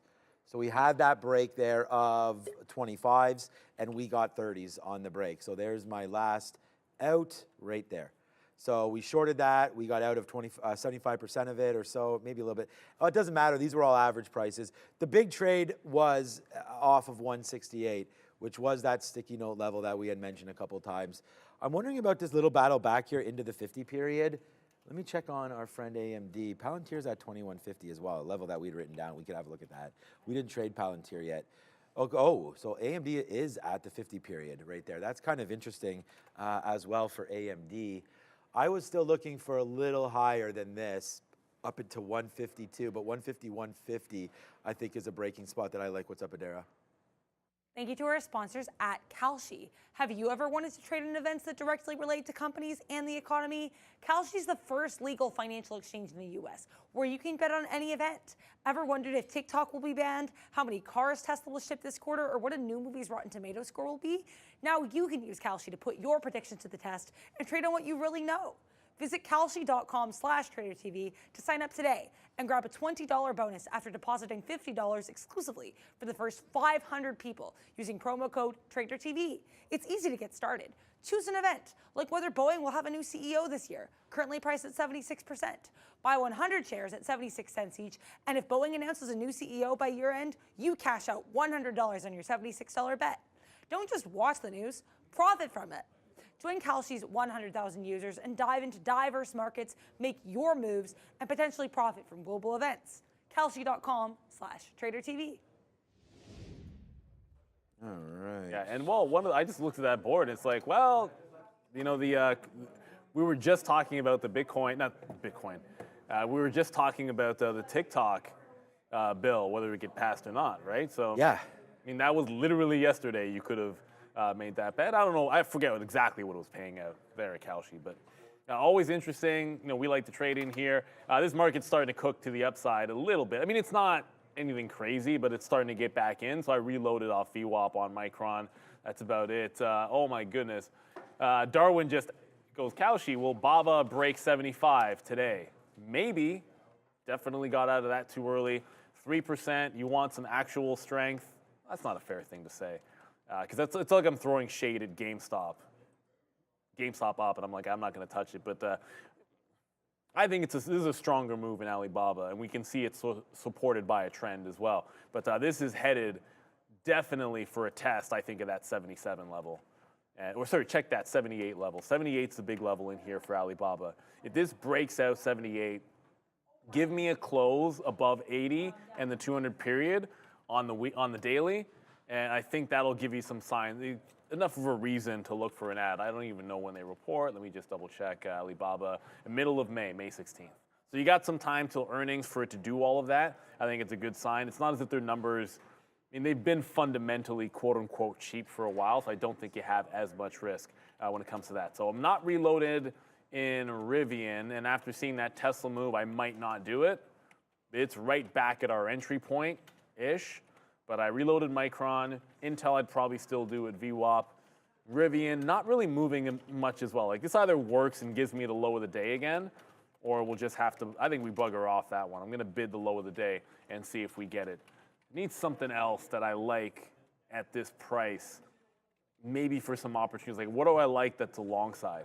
Because after getting out of Alibaba, I don't really love anything to the long side. I mean, Alphabet certainly fits the bill, but you needed that one like 15 minutes ago, or 10 minutes ago, I should say, off of VWAP.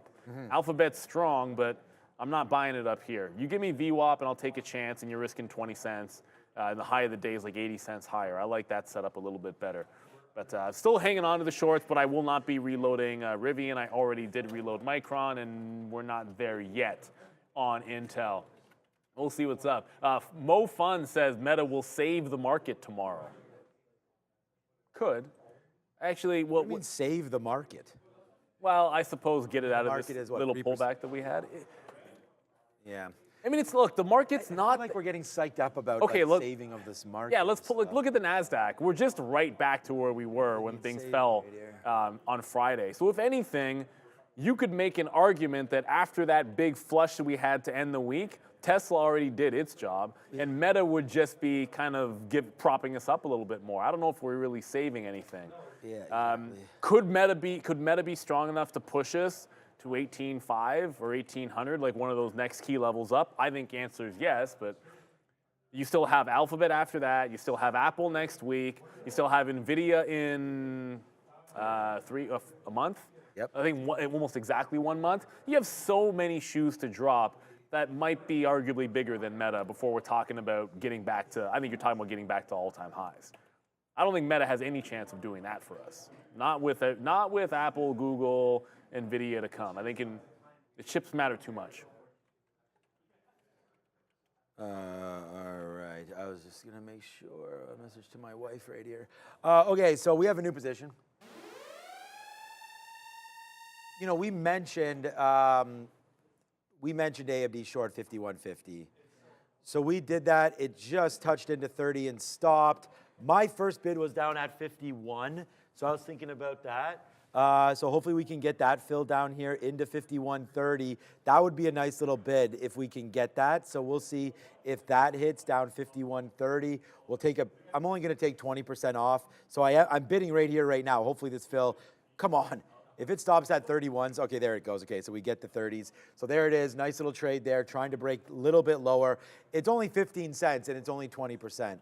So let's now get down into the 50 period. I'm still looking for a break here, but we did say that we would want this trade, so it does come up. So let's take it. Again, if you like the profit spot here, this is not a bad one. Take a little bit at this level, and let's see if it works. So we did get stopped out of our Tesla, which appears to be right. That's good. We do obviously have Apple still, as we've talked about that. This could also be at a reload level, but I'm going to stick with AMD. Again, a name here that we've been trading for a while. Left it alone here today. Did not trade it at all yesterday. I just like this look heading into the close. I was not expecting this move up. until we break VWAP, we're fine. I'm gonna wait for 152. So my target now is 151, and we're gonna wait to see if that can fill up. So that'll be my level here, 151 or so. 151 to get out, 152 to punch, like if we're wrong. So if we can get that 152, I like this level too, 152.50 there to be wrong, but I'm still okay with that. Let's wait. It's 320 already. Like that's actually kind of surprising. Yeah, and Nvidia is back to 800. That's why I'm trying to get out at 52 if it breaks. Roblox downside still. I'm going to leave Roblox alone. Alibaba. So Roblox is the losing stock that I have today. We'll have one losing stock. We'll be up on Apple, AMD dependent. I don't know. Google. Google was amazing trade. Just wish we would have had it for longer. We always do that. And Tesla. We've already talked about that. So I would just say for Roblox, we were wrong on this. We tried to buy 35s. You know. Again, we can't just show you the winners and not the losers. We had written on here in the top left that we wanted Roblox down here at 35. It had broke. 35.50 was the first try. That broke. We got out at 25. That's a 25-cent hit. Then we lost about 10 cents or maybe a little bit more with slippage, 15 cents when we broke through 35. So that kind of sucks. And look at that, man. That 35 has been a good level to go short against it.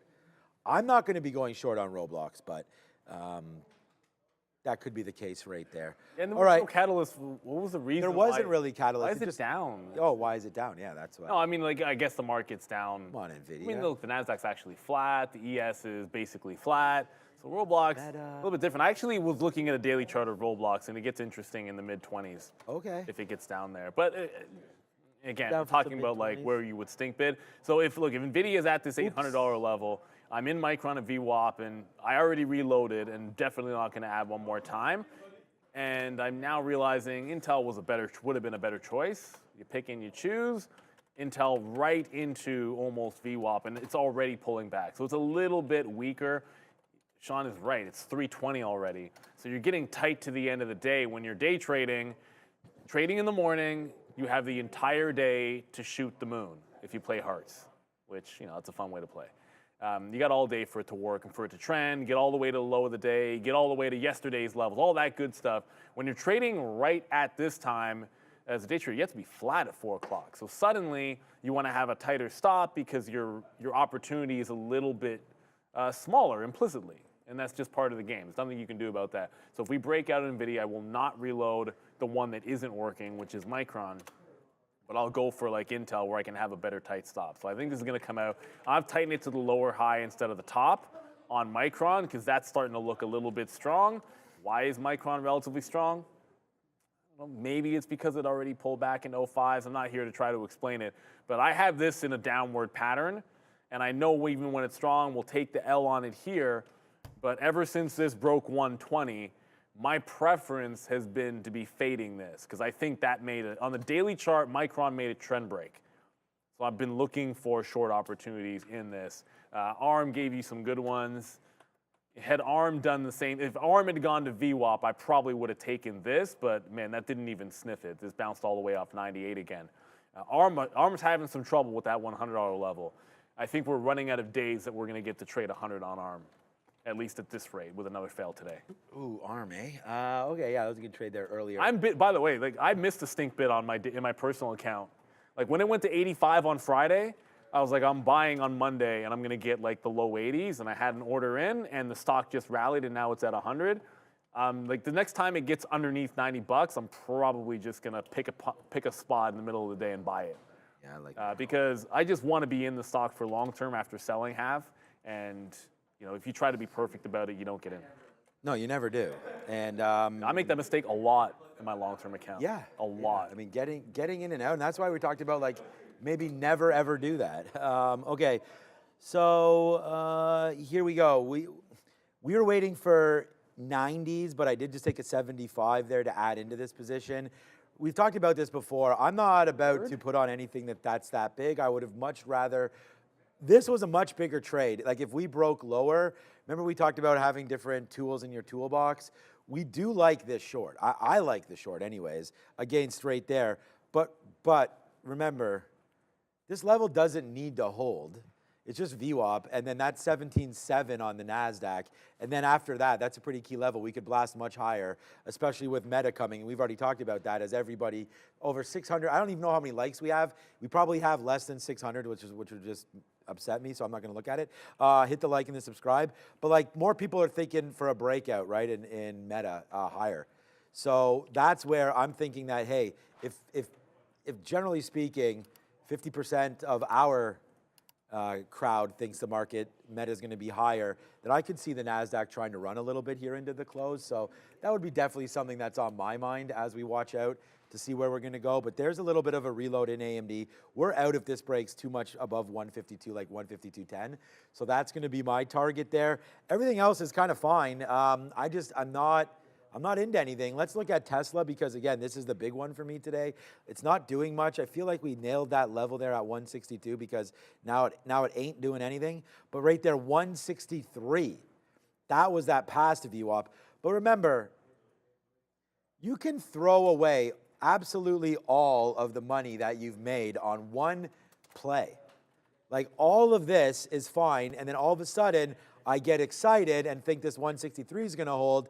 And if you don't share size and manage your risk properly enough, then when this blows through, then it's gonzos. So we're happy with where we are today. We'd obviously like to add to some of this. I'm happy with this Nvidia trade or with this AMD trade. But if Nvidia is going to still stay above this $800, then I don't think AMD is going to come back in at all. So this has a run possibly to 805. This looks like a good short up there at 805. Better than this AMD. AMD at the 200 period, we're already over it. Right, so look at the difference. AMD over the 200 period on a 1 minute, and then Nvidia still has a ways to climb. So this still hasn't been tested as resistance yet. And it also lines up, kind of like we were talking about DJT, it lines up with past levels here.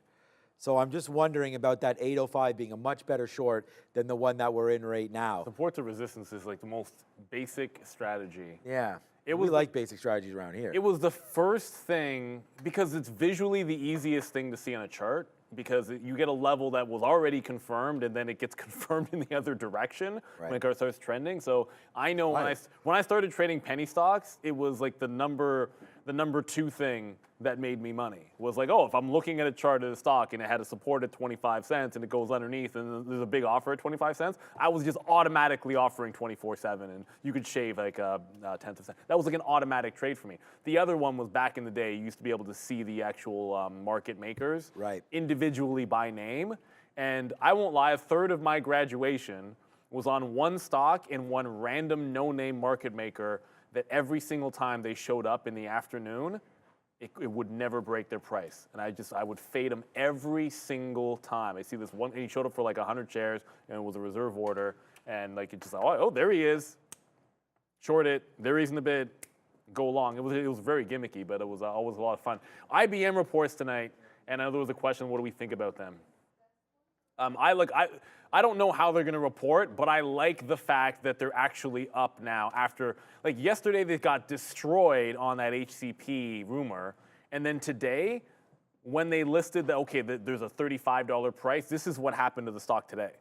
Today, it dipped down, tried to break the low, and then reversed, and is going higher. So that suggests to me, I don't know anything, I don't really know much about HCP as a company, but very clearly, the market's liking, to a certain extent, the price that they're paying for them. All bets are off. I don't know if they're going to beat or not, but I do know that a lot of times the acquiring company is going to get beat down when they make an acquisition because they got to either issue shares. In this case, it's going to be all cash, so they got to be able to fund it. But I like what I see so far for them. And if it's going to break out, then I'm going to just like that long a little bit better. I'll probably trade HCP tomorrow. I'm short off VWAP on Intel. See the difference between Intel and Micron? Let me just start with Micron. Like one of these things is different. And it should have been, I ended up reloading them both, but it did this wicked VWAP. Let's go re-enter it. But this then breaks VWAP. Let's not mess around. Could have waited for that high, but I'd rather just be in the trade in something else that is showing you the pattern I want, which would be if you're shorting, lower highs. If it's something showing me lower highs, if you have an option between two stocks in a very similar setup and you're trying to pick, well, I'd rather short the one that actually has a downward pattern if I can do so. And if I'm going long, I want to go long the one that has a better pattern. Jay Lee, serious question. We like serious questions. We like unserious questions too. If you don't mind giving your thoughts, we all know DJT will dump really hard when owners start selling. What's the best approach to capture the move? Unfortunately, there's no great answer for that, because what you can't do is just guess at when it's going to happen. Oh, DJT is going to start dumping because they'll sell at 50. Like, I don't know. DJT is going to start dumping at this high at 80 because it's 80, or 50 because it's this level. The truth of the matter is you don't know. What you can do, and what my general plan of action with stocks like this is, well, when it breaks a big support level and dumps, look for shorts after the fact. Like, have a look at this. So right here, it's already, like, you get one break of a level down. Probably doesn't give you a second shot at it, but then it breaks another level down, then here's your consolidation. So it breaks a support level here. This is where you can start looking for it. It recovers to 38. You just look for shorts into 38. Every day you get something, and then this day it goes huadong to the downside, and you get a bigger move. And then it does that stair-step thing where you're just shorting the lower highs because now you've got yourself a bit of a trend. So it's just easier to join a trend than it is to predict when it's going to start. Like, let's be real for a second. If we really knew, if anybody really knew when the selling would start in something like DJT, or when GameStop was going to fall apart, you know, like, we'd all be retired. It's just not going to be that simple. So the best I could say to you is try not to stand in front of a moving freight train. If a stock like this retraces, there's going to be plenty of opportunity to the downside. The same way there's plenty of opportunity to the upside when, like, the weed stocks bounce. You don't need to be early in the move. Like, look at CGC. Like, does it matter if you got the bottom here? Okay, great. You can feel really good about yourself if you predicted that 3 was going to be a low. But if you just let it break up, look at this consolidation break here at $5. That's not bad risk to reward. There's an out at 430, there's a break of the high, and you don't have to predict. It's already gone, consolidated higher, and giving you a pattern. Makes a higher low, holds a higher low, and bounces again. Like, that's easier for trading because it's trading, and it's not guessing. Like, you at least are trying to go off of something. And I know that's never the answer that anybody wants to hear, but I don't know when DJT is going to fall. I know fundamentally it doesn't have to make sense. But try not to be too predictive, or you're going to get yourself into trouble. Some people saying he won't dump it, he's got loans against it. Yeah, I mean, I'm not going to say again, I'm not going to predict what someone else is going to do. You just try to react to price action the best you can, and then everything else is sort of gravy. If you have some kind of a great fundamental read on something, there's nothing wrong with that. I think you sometimes want to go left brain, right brain, and just follow the price action if you can. You know what? This is from experience, because on day 2, when DWAC became a thing, 4 years ago, 3 years ago, 4 years ago, on day 2, the second day that it started rallying, I was like, fundamentally, this makes no sense. I traded it, was doing a lot of volume. 32 separate trades I had on that stock. I was long 5 times and short 27 times. And the only reason I was flat on the day is because the last short happened to dump. Let's be real. Like, I was fighting it. I got a couple of longs early, and then it got past a certain point. I'm like, I don't believe you. Like, I was long early in the day because it was just momentum, and I was just short. And this isn't the day that it went to, like, where everybody made the money, the halting day. This was before that happened. But it doesn't matter. I was trying to say fundamentally it should go down, and it was just stupid. Like, you waited for it to trend down, and you're absolutely fine. And I got away with one that day. And you don't want to be a trader that gets away with one. Back into the market here, I just got to fill 34.65. We reloaded our VWAP on Intel. It continues to go into the downside. Obviously, NVIDIA has now failed that 800 level. Let's go to Adara at the big screen. Lots of stocks in the S&P 500 making outsized moves today that we haven't discussed as much. A lot of them are going to be earnings plays, given that this has been earnings season. First of all, we have Uber. This is tangentially moving off of that Tesla announcement of these robotaxi efforts, including early looks at a ride-hailing robotaxi app. So UBER to the downside here, about 2.5%. We also have Pepsi, day 2 earnings move, initially sold off a bit yesterday, now getting a price target increase from JP Morgan to 181 and trading higher today. And last but not least here, we have Fortive to the downside by about 5%.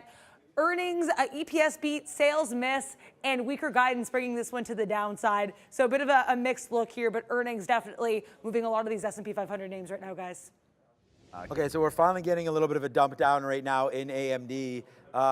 So we already reloaded there. We'll see if we can get something out in and around there. That would be good. And the thing is that I'm disappointed about coming back into here. We just refilled our water. Cheers up to everybody. Yeah, cheers, Neil. Let's have a drink. I just use it as a reminder, right? Like I want to exactly. finish it by the end of the show. Yeah, exactly. That's, yeah, go for it, man. All right, so the best things in life are free. But actually water, I guess you got to pay for water now. All right, so just real quick, NVIDIA already dumped that 800. We had said before that 805, this area there for NVIDIA was cash. Damn it, it just didn't get there. Like that's why I was saying, look, I was typing in VWAP as a symbol that I want to look at. That's hilarious. I want to look at Meta because it's at VWAP. And I just saw somebody in the chat, shout out to you, who mentioned that. Now the problem with this trade, and I don't have a problem taking it, but I'm going to go boom to you out there. You cook this one up. Whoever that was in the chat, put it up if you're there. I'll shout you out again. But or Bears versus Bulls, maybe you know. 495. So the only thing about this is it's lining up absolutely perfect. I may take this. It's just when it was shouted out, it was right around here. We could have done it. But it is also lining up with this level here of 495. So I actually think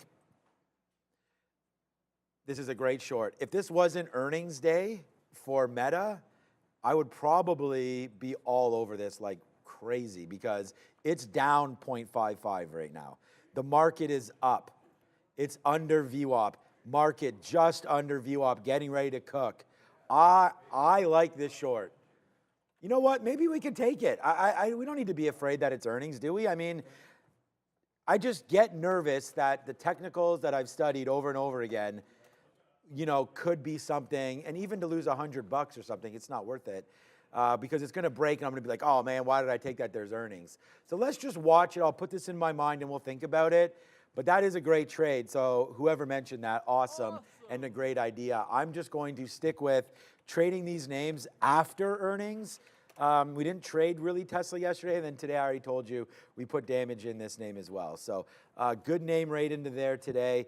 Only short that didn't work was the last one, and early right there. We shorted, it worked until it didn't, and it broke that high, and then we waited for that key level of 168 that we really liked on the sticky note and brought that all the way down there for 10 bucks. So that was a good winner at the end of the day, but still, I'm gonna leave. I mean, look at Tesla.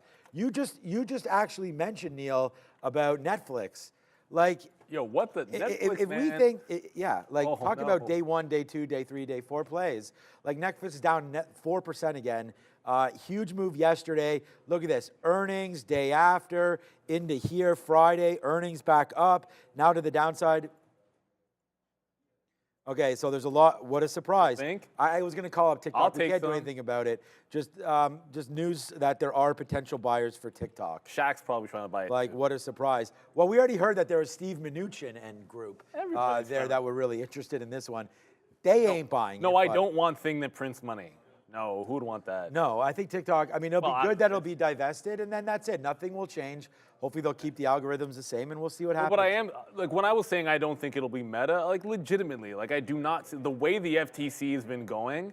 There's just no way that they're allowing one of. They don't want the big tech doing reasonable acquisitions. Why would they allow one of the big names to get TikTok? It would go just against everything that's been happening the last few years when it comes to any kind of mergers or any kind of acquisition. I just really hate what happened in Netflix today. That's my only. Like we always talk about day 2 and day 3. It's like, okay, like let things simmer down. Well, like yesterday seemed like, hey, great. There's the flush. Sorry, 2 days ago, not yesterday. 2 days ago, you had the breakdown under 550 and immediate retracement back. Holds the 550. Higher low breakout goes right into resistance. All you wanted to do is hold a higher low here and then break out the top. Now it's right back at 550. Yeah, that stinks.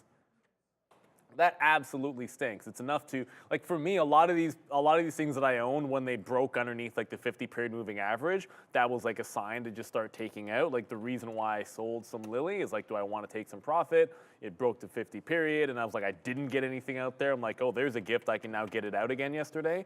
Like, oh, let's go ahead and do it. I'm kind of wishing I had thought the same thing for Netflix. Oh, and by the way, Disney had news and is up. I don't have the thing anymore. No, that's cool. The X-Men. the X-Men 97. They have like a specialty comic with an Xbox controller thing that they're selling okay. for it. I don't know. Like you said, you don't even do Disney, but X-Men 97 is cool. I'm older. I was into that cartoon a lot. But Disney's holding up pretty decently at the 50 period. Do not want this stock failing it. Like, you're just on the precipice for so many names. That is not saving it. Like, you know, there's people that want to take some profit when you get a run like this. And that 50 period fails and you break down, I'm always thinking trend short after that happens. And maybe that's what's happening to Netflix here. We'll see. But it doesn't look good. If we lose this low, the 200 period looms, where I'm not a buyer because I sold a little bit, but I didn't sell enough that I'm automatically a buyer there. If this gets to the 200 period, I promise you I like a lot of things better. And that'll be some big tech names. I'm always dollar cost averaging in the queues. I buy the market once a month, regardless of what's happening in it. Individual stocks are a different story. Today we get Chipotle Mexican Grill out after market. That should be a good one. We do have them splitting, so join me on the market recap show. We'll talk about all of that. I don't think they split in. It's the middle of the. Yes, I do, Ramin. I like the salad bowls for Chipotle. So you can get the Chipotle burritos, My daughter has exactly. I have the gymnastics. recap show, and then I got the. Where is Chipotle around here anyway? I have no idea where the Chipotle is. On University? But University where? and what? It's like kind of near University in University Dundas? in That's not Dundas. that close. I mean, it's not that far University either, in but Dundas, okay. it's a little bit of a walk. No, All I right, mean, we'll like get I would. Chipotle ordered in. No, like today is like I'm eating Subway There and is- out the door to gymnastics. I had no time today. Yeah, we. I've eaten Chipotle once in my. I told you this. Once in my entire life, I've had Chipotle. Once. Yeah. Yeah. I really want Ramin's voice to be public. 100%. Okay, the thing about it is, yeah, I'm not even home till 8 tonight, so that should be, Chipotle's a good one. Anyways, we're gonna watch out for that. I think that Chipotle up here 3,000, we're gonna take that out. They're gonna be operating at a high level. We already know that. The split is coming. I feel like you had your dip buy opportunities. Wait out for Chipotle Mexican Grill. Once this goes 50 to 1, wow. You've never seen me trade this? I guarantee you, I will be all over CMG. Like, I never traded Amazon before until Amazon split. Same with Google. And then the next one to split, which will come as an announcement, I believe. Broadcom? No, NVIDIA. What's gonna happen to NVIDIA? It's gonna be a Tesla moment where they're gonna disappoint, but they're going to advise on a split, which is gonna rally the stock, and everyone's gonna be like, oh, yeah, that's right. The EV market does blow, but oh yeah, we are getting the robo-taxi, so all is good, right? So that's sort of what I think is gonna happen with NVIDIA. They may guide, but the minute they guide lower, that's when we see the true colors, and you buy this thing in and around 650, 700 after earnings. But until then, I think you got to hold and be patient with this one. We do have AMD coming through. I'm short AMD now. It's not doing anything. I was actually looking at NVIDIA and thinking about shorting that one as well against that 800. AMD is next week. If not, why do I think May 9th? I just saw April 30th. Perfect. the vote on the split's not till June 16th. Right, that's what I was That's saying. It doesn't happen way till the far summer. out. Yeah. That's disappointing. No, the vote is a yes. It just doesn't. No, it'll be a happen. yes, Yeah. but like it can't happen until after that. So that's Right. mid-June we have to wait for that. Yes, yes. And to that point about not trading things before they split, Here comes the I 100% agree. I traded go. Amazon one time, and I would like to think that I was completely right on the idea, but it was a $2,000 stock, and I was like, what I thought was reasonable on the spread of the break was not exactly how it went. So suffice to say that the prices that you're getting on the slippage was even more than I thought it was going to be based on how it was trading. And then the second Amazon splits, it's so tradable, and we love it. I want Broadcom to split. I can't wait for AVGO to be a little bit more tradable. As a trader, you just love it. It doesn't really matter. The only positive is, can you get yourself into the Dow, and then it's just easier for options for everybody, because then around lots of, obviously a little bit less expensive if you have to get the shares. So we're short two names. One's going down, which is good. That's Intel. The other one's not doing anything. Like Rivian is doing absolutely nothing. So 345, I'm just going to take some out because it's not moving. I got a bid at the low of the day. Probably not even worth it there. Let's go to 75 because that's more reasonable. We'll put it in here. And if we go down, great. If we break up and pass like 885 in here, or maybe 86, I'm just going to jump out of this. So it's kind of a break-even stop now as we're getting into the imbalances. But yeah, we're working on Intel. You got to pick the ones that are moving, or at least relatively strong, relatively weak. And with Nvidia underneath that 800, you want it to be a chip name. Like I'm okay sometimes when I get like you know, some flack or whatever for sitting there and kind of just like burning through trades in the afternoon. I've realized that sometimes I'll do that. So that's why right now, if AMD can pull back, like we just took a 200 period, I'm also going to take another 20 right there. And I'm trying to be as patient as possible with this trade. I've talked about why I think the pullback is going to be here. At AMD, NVIDIA is now under 800. We'll watch out for that. Let's check out on Donald J again because DJT. Right now, 36 and change. Okay, so here's a perfect example. We're now under the 50-period moving average. So you see, what I would do now is if I was long, and if you guys were long, I mean, you right into here, this would be the level for me right now that I'd be looking at. So take this into consideration. Again, your trade, but if you break through here, like the next area is 35, where you have some support. So I would say keep your money and maybe get out at 35.50. The worst you're going to lose is $1.50 on this if you're stuck at the very top. So I like this trade into the close. I always think it's a warning shot when stocks are going to break the 50 period. They could easily, that's the purpose of VWAP, they could come back into volume weighted average price.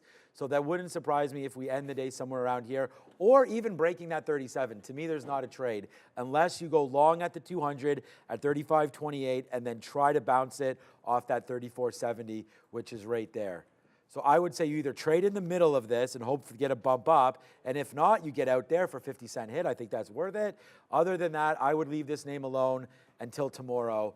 There's only now, wow. 3 minutes. Talk about like not realizing the time. There's only 3 minutes left, and then we're gonna get you're saying 3 minutes left, like puff, puff, pass. What are these guys doing exactly in Canada?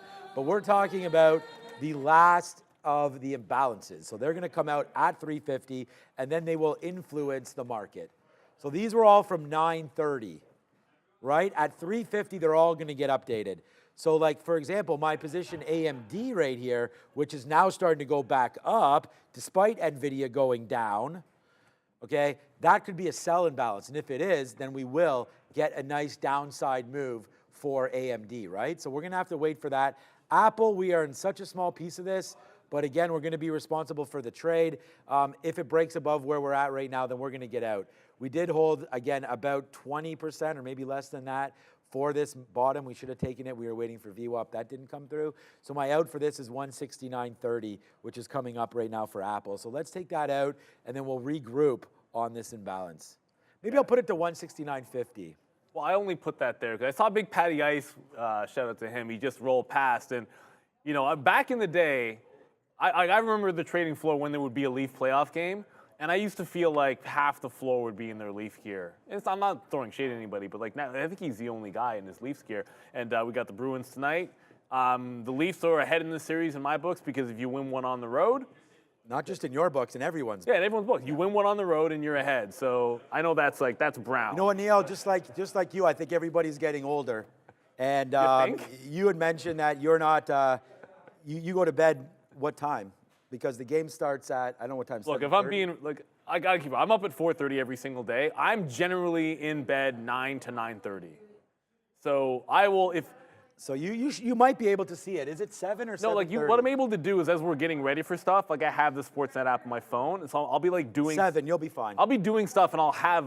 No, but I don't get home from gymnastics until 8:30. Oh yeah, I'm not home till 9. Yeah, but you'll be at least be able to At gymnastics, I can have it up while I'm watching my daughter, and then when I get home, I'll have it on my phone until I go to sleep. But then if it goes, late in the game, I'll have to watch in the morning. Like I just kind of watch like those longer highlights. You know the ones where it's like the condensed version. Yeah. Yeah, I can watch that on game the in an train. hour or whatever. Yeah, but I used to stay up. That's what I'm saying. What is with the old. extreme? That's an extreme close-up. That's a little bit too much there. It's too much. That's crazy to get up that early, dude. I don't know how you do that, but congratulations. But I was up when I were in high school. I used to wake up at 5:30 every single day. Yeah. I was in junior high. Like I would just in high school. I do it for morning basketball and track practice. That's what I was gonna say. I get it for people they like to work out early or something like that. Yeah. Sometimes it's some habit Sometimes I'll get myself up at, well, I mean, I'm always awake 6:30-ish. But Gia does it, so it's like, but Yeah, she she does does it it for to go sports. train. Yeah, Yeah, that's what no, I'm but you know what ends up happening, and I don't know if it'll happen for her, is once you do that as a pattern, like you just get more comfortable with it, and it just Yeah, it's no, I just how can't. it is I'm just for saying you. how early that is, that's all. I'm not saying, I mean, there's nothing wrong with getting up that early. Just that's early. It'll serve her well, man. Like it builds good. Oh, don't worry about her. She'll be, I'm worried about you. No, and I shouldn't be worried about you. I'm older now. That's what I'm saying. I already said that. It's old. It's age. Okay, here we go. With 20 only a seconds. couple seconds left, we're going to watch out for AMD right now.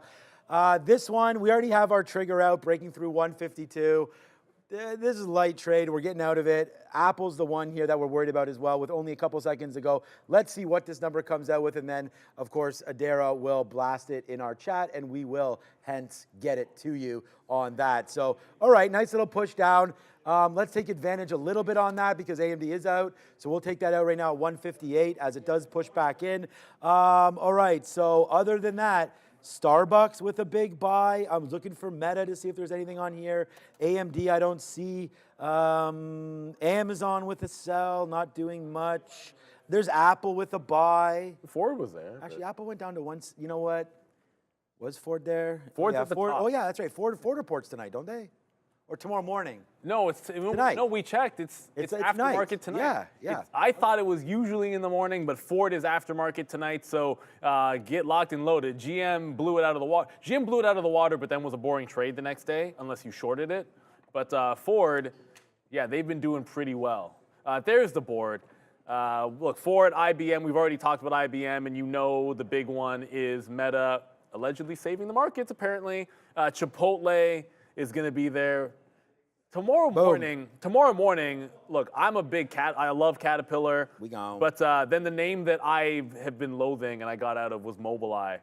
I didn't even realize they report tomorrow morning. So keep an eye. Obviously, you always have to keep an eye on themselves. It's not nearly as bad as it was. They found some kind of support, but they it's came been back best. up. Yeah, they came back up a little bit. I was able to get out. Royal Caribbean and American Airlines, if you're into the travel names, as well. AstraZeneca, don't care. Southwest, obviously more. Bristol Myers and Merck, I don't think I've ever traded either one of them. That said, you know, if you're gonna, the days to look at them would be on earnings. The problem with Mobileye for trade is it's not very liquid. So it'll probably be a mover. It's just really tricky. You got to get a great entry spot because the spread is sometimes stupid on that. All right, thank you, Ramin. I will retweet this. We do join me tonight for the Ooh. Did I already retweet that? It already has 500 views. Nice. Okay, join me tonight as we're going to have Meta on board real soon. And you better your money that's going to be a hot release. So we'll have to wait for that one. If you like money, then spin it with me because there's Apple. We'll just take 20 cents to end the day on that one.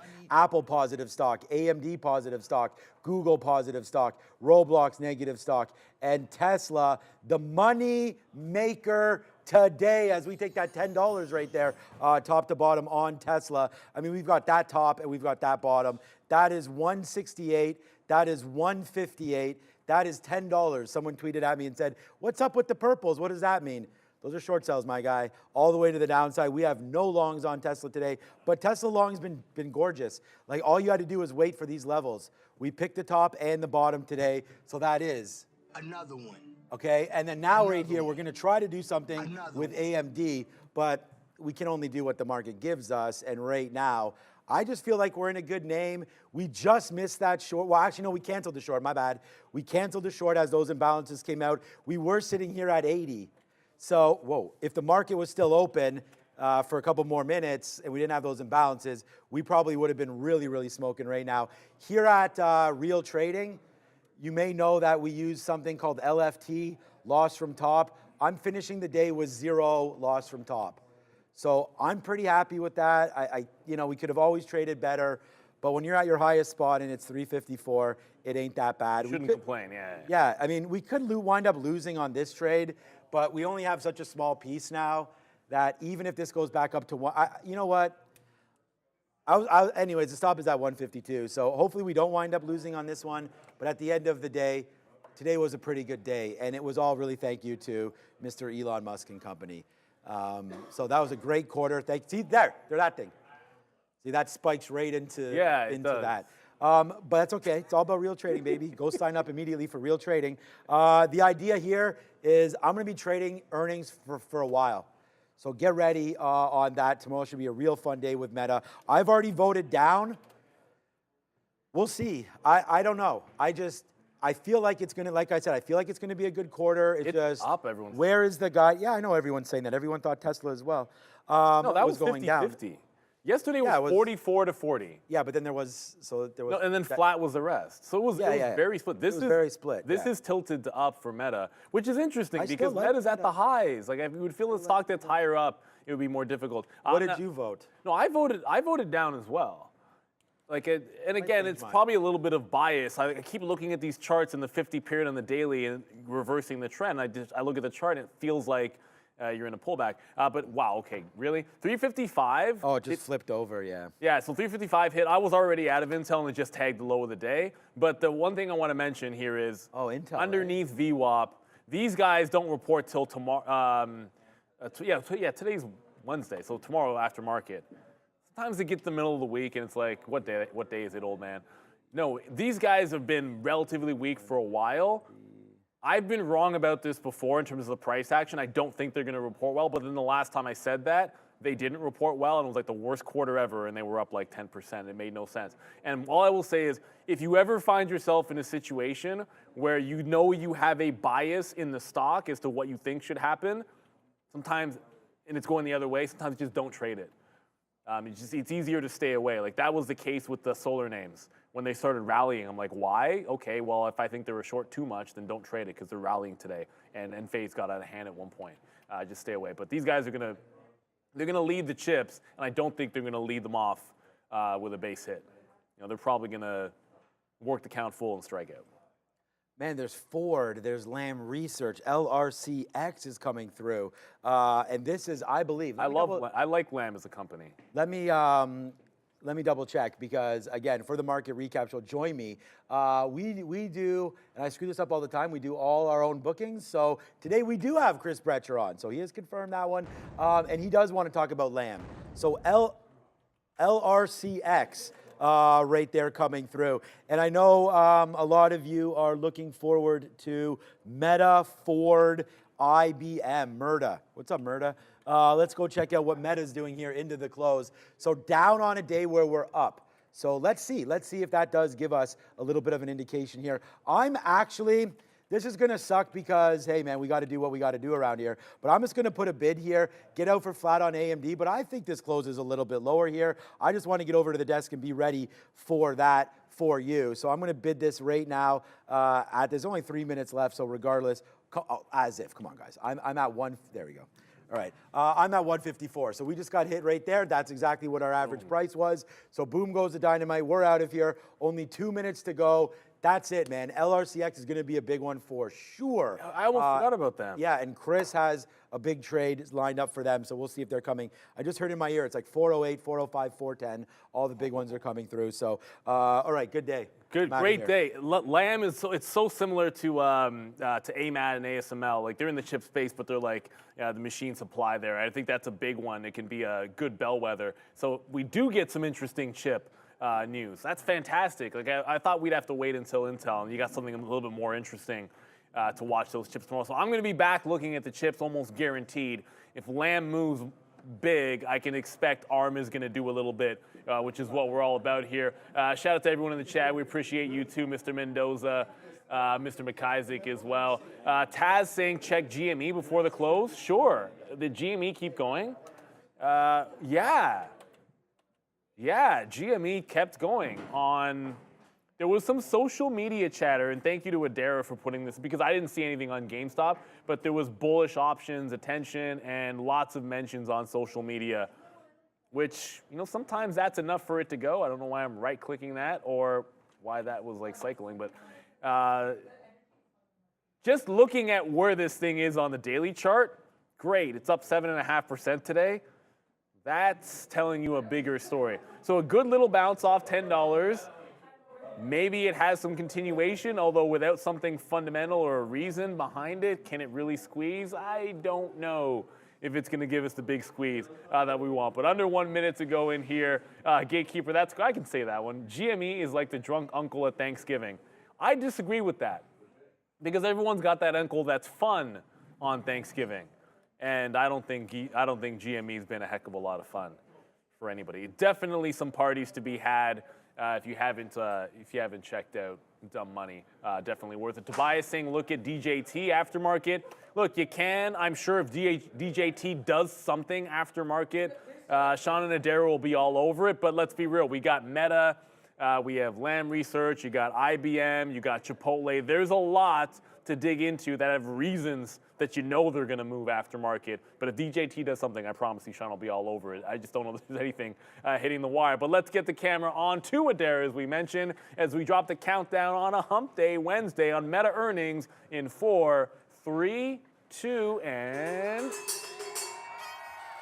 there it is. Obviously, the market closes. Look, it's a weekday, but the NASDAQ closes a little bit up because we never broke zero, and the ES closed it exactly flat according to what I saw. That didn't matter. You had big moves on Tesla, double digits. You had big moves on DJT, GameStop, and all that good stuff. So there was plenty to trade, whether you wanted to be in the EV space or the chip space or the weed space or the DJT space. Lots of opportunities and what is a fantastic market. Shout out to Fabian and Ramin on the 1s and 2s as always, and kicking butt all week long with our breakout trading strategies. Learn to trade. Both Adara and Sharif, and Adara doing quadruple or quintuple duty. I've lost count at this point. She'll be on the desk as well. Shout out to Brennan. Fantastic guest this afternoon, as he always kicks butt. But hey, we got earnings to get to. So let's not waste any time. You got Meta earnings, as we said. That is going to be the big bellwether. Can they save the market? Those weren't my words. I don't think they have to, but I voted that they would be down, and we're about to find out. Let's get on up to the recap show. It is Sean and Adara, and go Leafs go.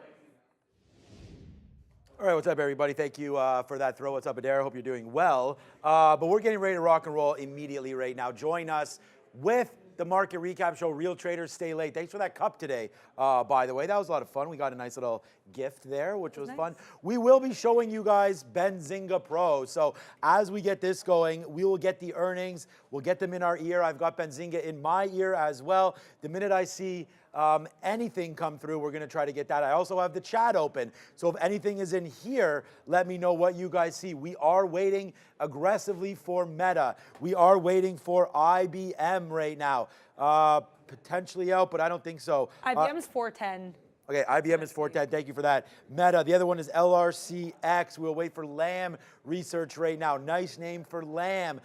Looking at what these guys have been doing on the daily chart. Nice push back down in for this chip maker. We'll have to wait to see what happens with Lam Research coming through there on the equipment side. I don't see anything yet. That's Lam, IBM, and then Meta. As soon as Meta comes in my ear, we're going to get it to you immediately. So, I mean, just today, if we're going to talk about some of the movements that we've had today, I'm going to get rid of UNG because, quite frankly, it's always moving, so we don't really need to see that. Today, we talked about some of the Chinese ETFs going through. Bob, a nice move up. FXI, a nice move today. What a down day again. The Qs was fine. The reason why I say down day for the Qs is if you zoom out, does this look like it was an update to you?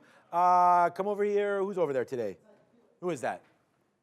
My guy. All right, Fabian, what's up, Matt? All right, there it is. Look at this move down all day for the Qs until finally bouncing back up and then fading out a little bit. We'll wait to see what happens here at the end of the day. Look at what happened to Nvidia today, Adara. Down 3.5%. Goes, okay, no earnings out yet. Look what happens with Nvidia closing near the lows of the day, down at 495 as that keeps on going. So thank you so much, Danny, there in the chat. Is Adara LePage related to Adam LePage? I've not heard of Adam LePage. That's a no. All right, so right here, Meta coming, not out yet. I have it up. I'll okay, see good. when it comes. Yeah. She'll get it for us immediately. Today, you do get a little bit of a pullback in XLF, down 0.37 right there. I'm a little nervous about Meta because let's check out our friend Netflix. Boom to the downside, tried to get going. I thought they had a good quarter. Watch out for a break there on Netflix. I want to thank everybody. I've got the chat right here right now. So we're not going to do roll call, but we've got the chat here, and we're ready to rock and roll. If I see anybody put anything up there in the chat, we will get you those earnings immediately.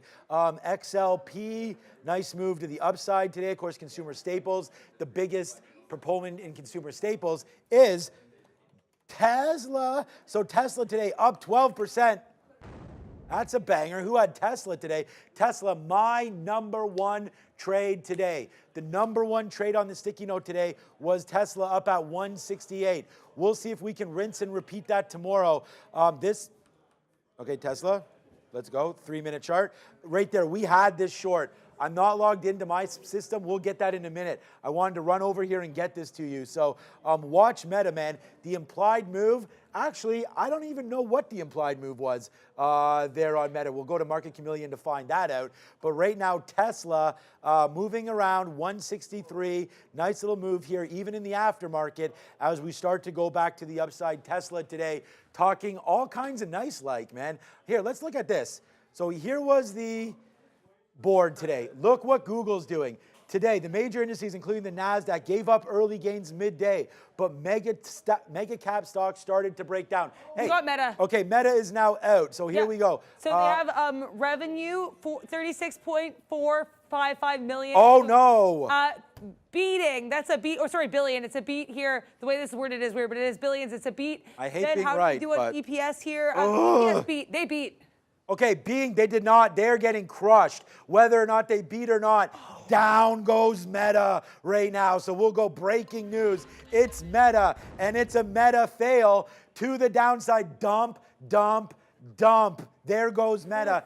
We're 2 for 2 in earnings calls, baby. Tesla upside, Meta downside. Not only that, we put our money where our mouth is. We got out of some Meta a couple days ago smart. with their. That's smart. Is it smart? I don't know. Well, they said they were expecting a significantly large, meaningful increase in year-over-year in Reality Labs losses. So there we go. That's a pretty bad look there. We had for talked about NVDA. this guide. There it is. Bang, Henry Chung. Not only are we a trader, we're a prognosticator. There goes downside on Meta. Get out wherever you want, but that's the downside for Meta. The whole market is dump, dump, dump right now. Look at the triple Qs. Ciao. We've been talking about this short for a minute. Welcome all of you here. Who's with your boy right now? Over 4,000 are here right now. Man, we nailed this. I'm not happy about this. I am hella long, but we did sell some Meta. 485, 495. We had been talking about that all day. Lam Research is out. LRCX is now out. I think Ford is out as well. Ford's out, yeah. Boom. We talked about Ford going upside. Watch Tesla, look at Ford. Ford, a huge move right now. Snapchat feeling ways. Snapchat down 6% on the back of this Meta number. Ford, what are the Ford numbers there? Get them to yeah, me. they have Start them. Going. So we had, they did declare a dividend, 15-cent per share dividend. What else happened here? So these numbers coming out here saying that they have quarterly revenue $42.8 billion. They remain on track to achieve $2 billion in cost reductions. So cost reductions, we know people like this. Also expecting costs to improve going forward, specifically for EVs. They're going to be offset by top line pressure, but they do expect EV costs to improve. We know how much we're looking at EVs in this market, especially after Tesla earnings yesterday. So not at all a bad look here for Ford, especially with that dividend. Saying lots of stuff the market likes right now. Yep, we like that. Thanks to Dara for that one. Look at LRCX right now. A lot of people liking LRCX. The problem here with Meta, man. Meta, as we talk about, daily active 3.24 billion, up 7%. I feel like that's a little light. We'd like to see more than that. Lam Research, Q3 right now. EPS 779, smashing 730. Sales smashing. We'll wait to see what the forward guide is. That's what this market is looking for. So here we go. IBM to acquire, cash deal. So shout out to all my buyout traders. You'll be able to make money on day 1 and day 2, and then hopefully you'll stop. $35 right there for HashiCorp. Nice dollar right there, 6.4 billion. We'll see what happens right there with HashiCorp. There it is right there, Meta, Q2 sales revenue. That's going to be a problem. 36 to 39 versus 38, that is a monster miss for Meta. Downside, this could get worse for META, Meta, Meta, Meta. Let me draw an anchored VWAP to Meta here and see exactly what we're talking about right now. Uh-oh, we are well below. Look at that. Oh yeah, man, we nailed this one, Adara. Yeah, it's not bad. Look, I can't be happy with it other than the fact that we were able to get some out. We've been talking about the short in this name. Meta now down 11%. It does feel good to be right. And today we are on that one. Not only that, we also, I know Neil sold some of his Ford. We didn't get out of any Ford. I'm looking to get out of some Ford, maybe up here near $14, and then we'll see where we go from there. At some point. Danielle Shea. Is Danielle Shea in the chat? Miss Danielle Shea is also in the chat. But it's Chris Breter day today.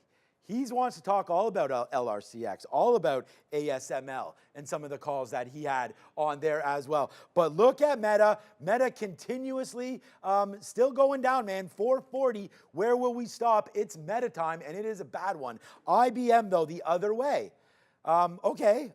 I mean, IBM downside on the Hashi news. Remember, they're paying $6.4 billion for HashiCorp. So that makes kind of sense that IBM potentially going to the downside. But look at this, Adara. IBM 168 versus 160. That's a beat. Also, sales miss. yeah, I saw the sales miss. So you have anything else for us? Yeah, for IBM, I mean, that sales miss is pretty bad. They're saying for the full year, they expect constant currency revenue growth consistent with the mid-single digit model. So that's not a raise at all there for IBM.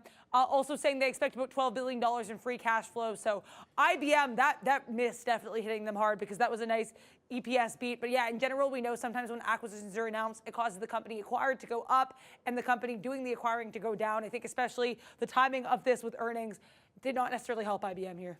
Yeah, we like that. We like that. We like that. Good call there, Adara. Yeah, when you are spending that money. Who's trading Meta tomorrow? You guys are hilarious. Yeah, we'll be all over Meta, man. My #1 trade today was Tesla. I'll get that locked and loaded, and we can talk all about that. We made about 15% of our month in Tesla today alone. So that was a good one, man. And we are really proud of that. So shout out to that. We'll be looking at Meta. Meta's now basically in chill mode. It's not doing a whole heck of a lot. For me, unfortunately, the air up here is pretty thin. There is no room, like down to $400. We don't see any levels right here. This is why just the other day, and a shout out to Danielle, she talked about some butterflies on this name. Go find Danielle Shea on YouTube to get some of those plays. I don't see, by the way, Fabian Chris on my screen over here. So I don't know if this is logged in properly or not. All right, so 500 to 511 right now, trying to push down here for Meta platforms. I'm not sure where we're going to go on this trade. Ramin, do we have to be logged into Zoom so I can see Chris on this? Yeah, okay, we'll get that all figured out because we do have Chris Breter coming in just a minute. The other name that's out right now, CMG is out. And although me and Ramin are going to have a date and go to CMG,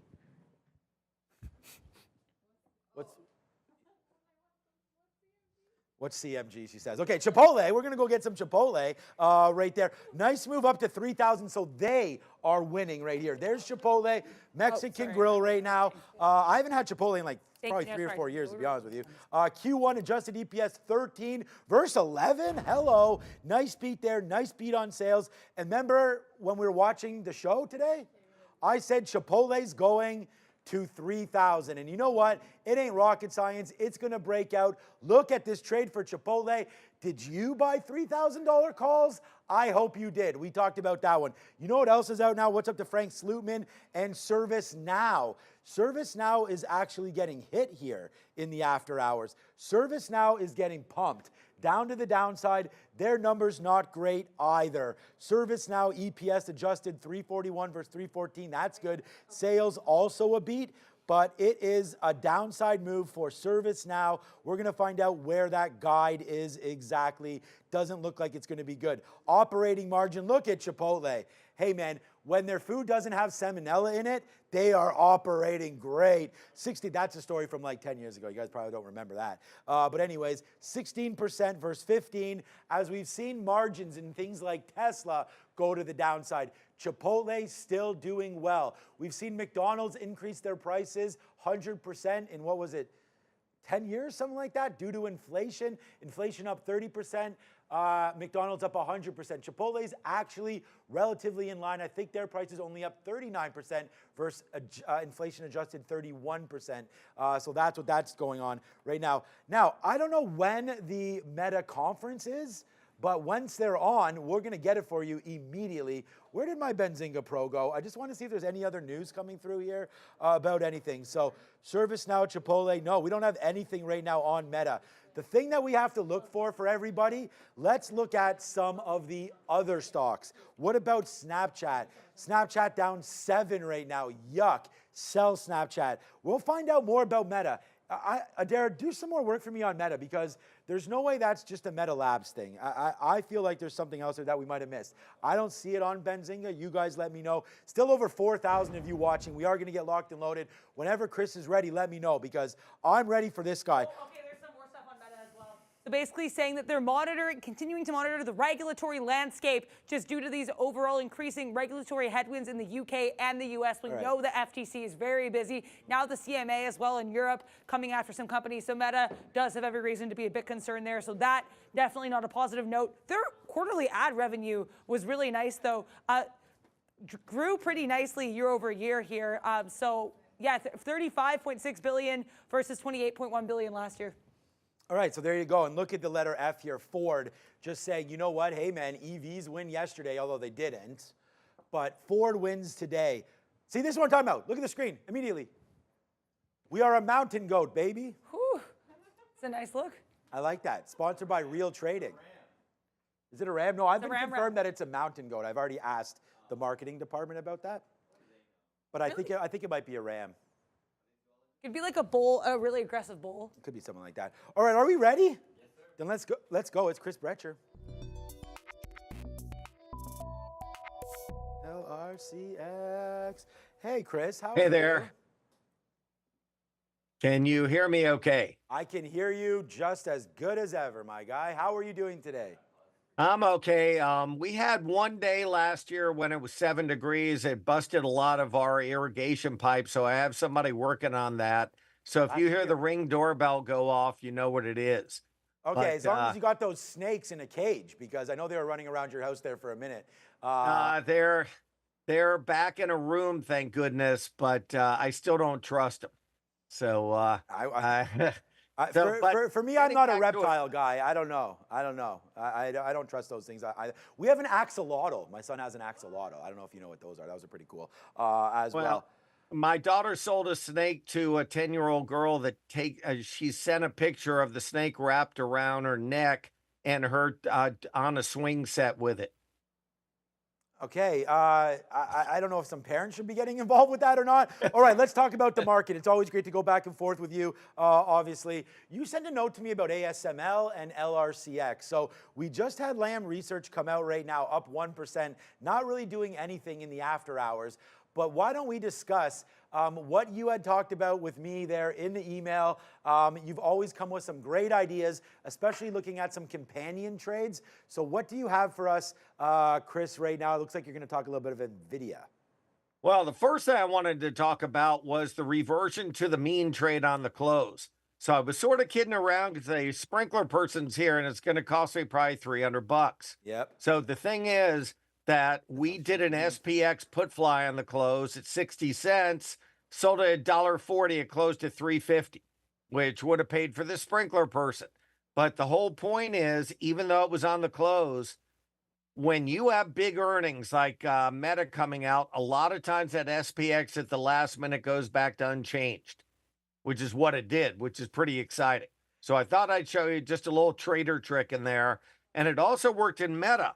Okay. So when Meta was up 9 earlier, it went back to be down for the day. And then when it was down 5, when it was up 9, it went unchanged. When it was down 9, it went back to unchanged. It's amazing how they revert to the mean. Before we continue, Chris, I just want to bring up, we have over 3,500. Come to my screen quickly if you can, Ramin or Fabian over there. We have over 3,500 people watching. I want to thank every single one of you. Hit the like, hit the subscribe, man. It's been a big, big show, and everyone's here for Meta earnings, IBM, Lam Research, ServiceNow, Chipotle. Look at this move here, Chris. Meta absolutely to the downside. I sold Meta the other day at 485. I'll find the exact price, up into here. We had the 50-period moving average, and to me on the daily, I don't know about you, but I saw Netflix. I saw the response to that. I saw Tesla come out with a bad report. And I was just thinking that, hey, maybe tech names are overheated here a little bit right now. I was favoring the short in Meta. Was there anything that potentially you saw that could have helped or saved the longs, or potentially something that might have got you into the short? Right now, Meta's down 12%. Yeah, no doubt. You know, I'll go over ASML and Lam Research in a minute. But the other thing was, and this sounds weird, but it works, is you watch the transports today get destroyed. So the transport's testing the low from last week. Right there. Yep. So you have what's going on down here, and you get that the MACD, MACD is starting to roll over. So the transports are testing there. So on the right, you have this. So give me 1 second. Yeah. Take your time. You want me to let you load it up? We can load that up. So the thing that I was worried yeah, this Gardner's calling right now. Give me 1 second. All right, go deal with that. You know the thing about these sprinkler guys is save yourself some money. You know, just water your. Just. My parents used to have those sprinkler systems that used to come up and everything. And then thing is, they do break down. Yeah. You know. Just do the hose. Yeah, whatever. You go out there. We were talking about Trailer Boys. You go out there, you light a smoke, you water the grass. I don't know, it can be kind of fun. Okay, so let's just quickly, we'll let Chris set up. Let me know when you're back. LRCX right now, Lam Research, those earnings are out, not much happening. Let's review IBM a little bit. IBM, again, HashiCorp, $6.4 billion, coming off of their market cap. So that makes sense because, again, they are acquiring HCP for $35 cash. So this name is probably halted right now, up here to 32 and change. We'll watch out for well, actually, it's moving around. So HCP should be done tomorrow at 35 cash. You got to give some leeway to that because, again, time value of money. We'll see how HCP trades tomorrow. This is a buyout name. So, all right, Chris, what do you want to talk about? It looks like you got DJT on your mind all of a sudden. Yeah, the reason I'm mentioning DJT now, this is sort of creative. Okay. But the thing is, if DJT is testing its lows from last Thursday to Friday, so in the Dow Jones, transports have been down this year. So all it did was rally to resistance, that horizontal line. NVIDIA rallied to that resistance, that horizontal line. So to me, that meant the QQQ was going to fail. So when you're drawing those on the right, just about correlated indexes. So if the transports were getting nailed and testing the low on the left, it just seemed to me that the QQQ was going to try to test the lows. It hasn't yet. But because of that, the only way it was going to do that is if the metas of the world get hit. Right. And guess what happened? So that's why we were short this morning when the transports got nailed. Right.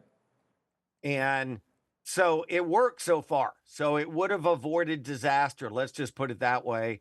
And I'm not sure the QQQ isn't going to go to where the transports were last week. So that's pretty exciting. Like I said, the reversion trade worked in Meta. And if you want, I'll show you ASML and Lam Research and why we messed around with Lam Research in there. Sure. We can go over that. I think that is important. You talked about companion trades. We could look right now, and if you come over, you get yourself loaded up here, but look at Snapchat. Snapchat pulling back down right now, down 7% as well on Meta earnings. We have names like Pinterest. Just thinking about Pinterest, look at this name, all the way down 33 down to 30 and change and going lower here, as well as some of these big social media names. I could see Microsoft maybe come, yeah, look at that. LinkedIn, again, an asset for Microsoft, that's coming off. We know, Googl. What brings I sold Google the other day as well. Really? Wow. Good job. Yeah, not bad. Nice move down in a lot of these names. So let's go over and look at ASML, of course, Chris, that reported last week, right? So that must reported last night. Oh, ASML did? Oh, that's my I bad. could have that wrong, but yeah, it reported last week. Sorry, but it opened way up because of Texas Instruments. So what happened was we were playing the reversion trade in Lam Research on the right. So our whole idea is if ASML was pulled up because of good earnings from Texas Instruments and ASML started to get nailed. So this opened up 10. And Lam Research, I know this is real simplistic, but that's how I am, I guess. Yep, aren't we all? If Lam Research opened up 25 when ASML only opened up 10, then you look for a trigger to short the Lam Research, betting at the minimum of it going back to unchanged. There's that whole reversion thing like Meta. So when ASML on the left started to fill the entire gap, we were short Lam Research right here. So now I didn't short much. I short all of 10 shares, but made $13. So it's all on your size preference. But we made $13 in Lam Research. But we had a different trade. When Lam Research opened up here, we lowballed puts. So we bought the some out of the money puts at 410 and sold them 2 minutes later at 510. So that was pretty exciting. Yeah, but it was all about reversion combined with other stocks in the group. And that's why we messed with Lam Research on the right. Not overnight. I don't really bet on earnings a lot. Right. So except the whole thing with Meta would keep me from buying the Meta, thinking the QQQ will go where the transports are. Very unscientific, but it's worked over a long period of time. Yeah, I don't believe in science anyways. No, we believe in science. Look at Meta, Chris. I mean, we are still going lower and lower and lower right here. I am feeling pretty good about that call going short on Meta. And congratulations, any of you that played this as well. Nice downside move right there for Meta. It's taken names with it. Is there a level before I let you go? Because I have to be gone at 4:30 today. I don't know if you were ever into Little League or anything like that, but I absolutely love coaching these kids, and I have a date with them tonight at 6 o'clock on the Diamond, so that should be a lot of fun right now. Oh, that's great. Yeah, that's fun. What's your favorite sport? It's a little pleasure when the kids are young like that. It really pulls at my heartstrings, so we better not talk about it or I'll get emotional. Okay, where is there support? Is there anything that you're seeing on Meta? Most of the people, we still have over 3,000 here right now because you know what, Chris? Real traders stay late, and that's what we're doing. So I'm going to ask you, as a real trader, where is support on Meta? I've drawn an anchored VWAP. I think we're getting close. Maybe 400 is that gap fill. 400. 400. Absolutely. Is that what you like? Okay, let me throw it over to you. Go ahead, Chris. No, there's your filling the gap. Yep. You're on the same page with me on this. So when all heck breaks loose, I like using price levels. And definitely Meta there. Now, the other one you mentioned, there's some regulatory headwinds they talked about. That's got to hurt Google. Yeah. Did you see what Google's doing in the aftermarket? Google right now down 2%. So now you got this. You got on the left is Meta, and now you're wondering if Google's going to go to 145.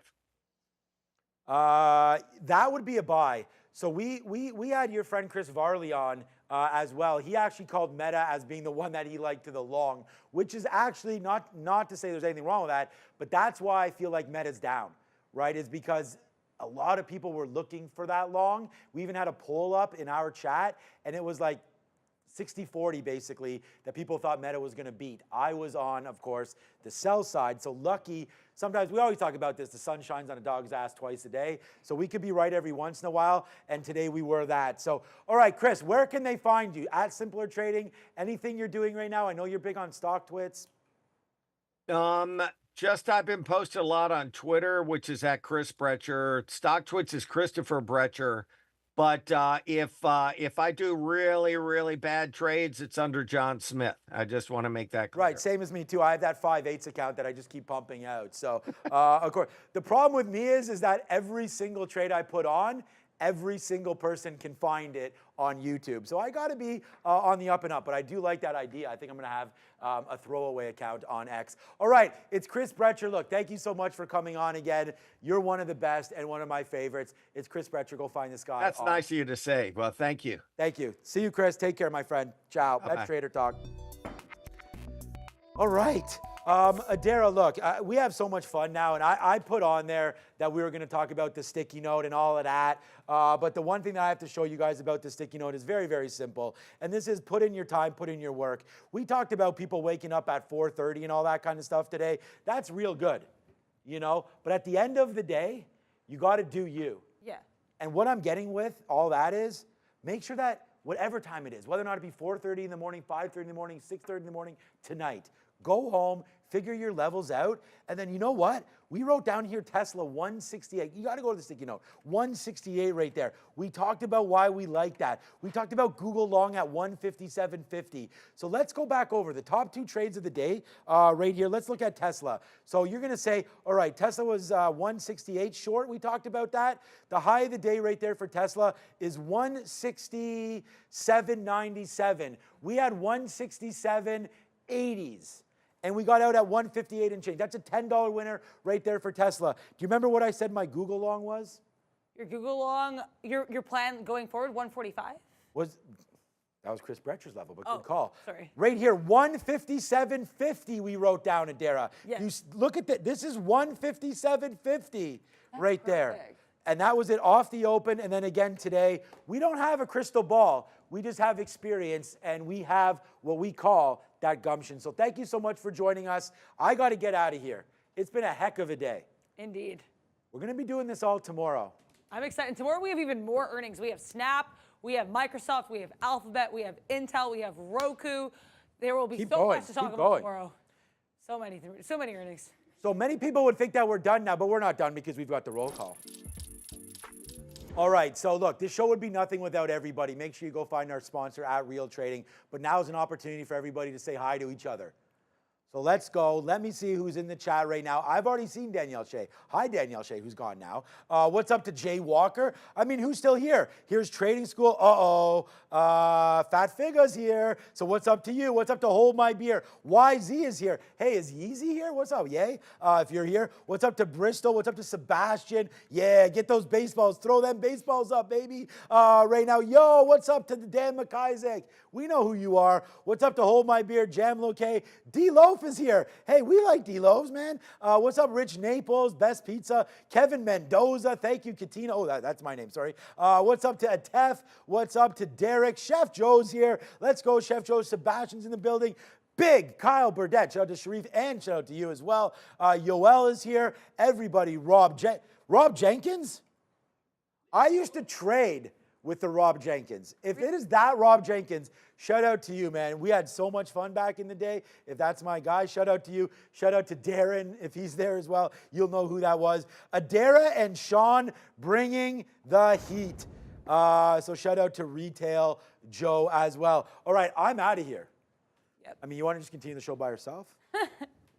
we could. I don't know if we could do more roll call. I'm bad at sarcasm.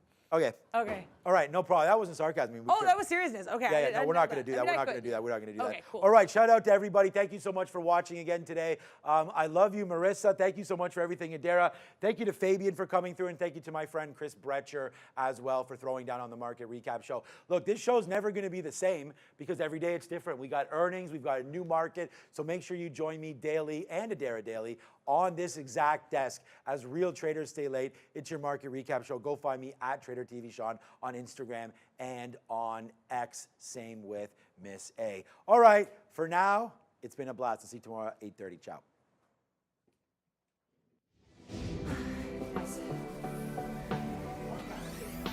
Oh. Damn you, Brendan. This guy's always making us do more work. Also, what was that? You were going to say something right before we went on, and you were like, oh.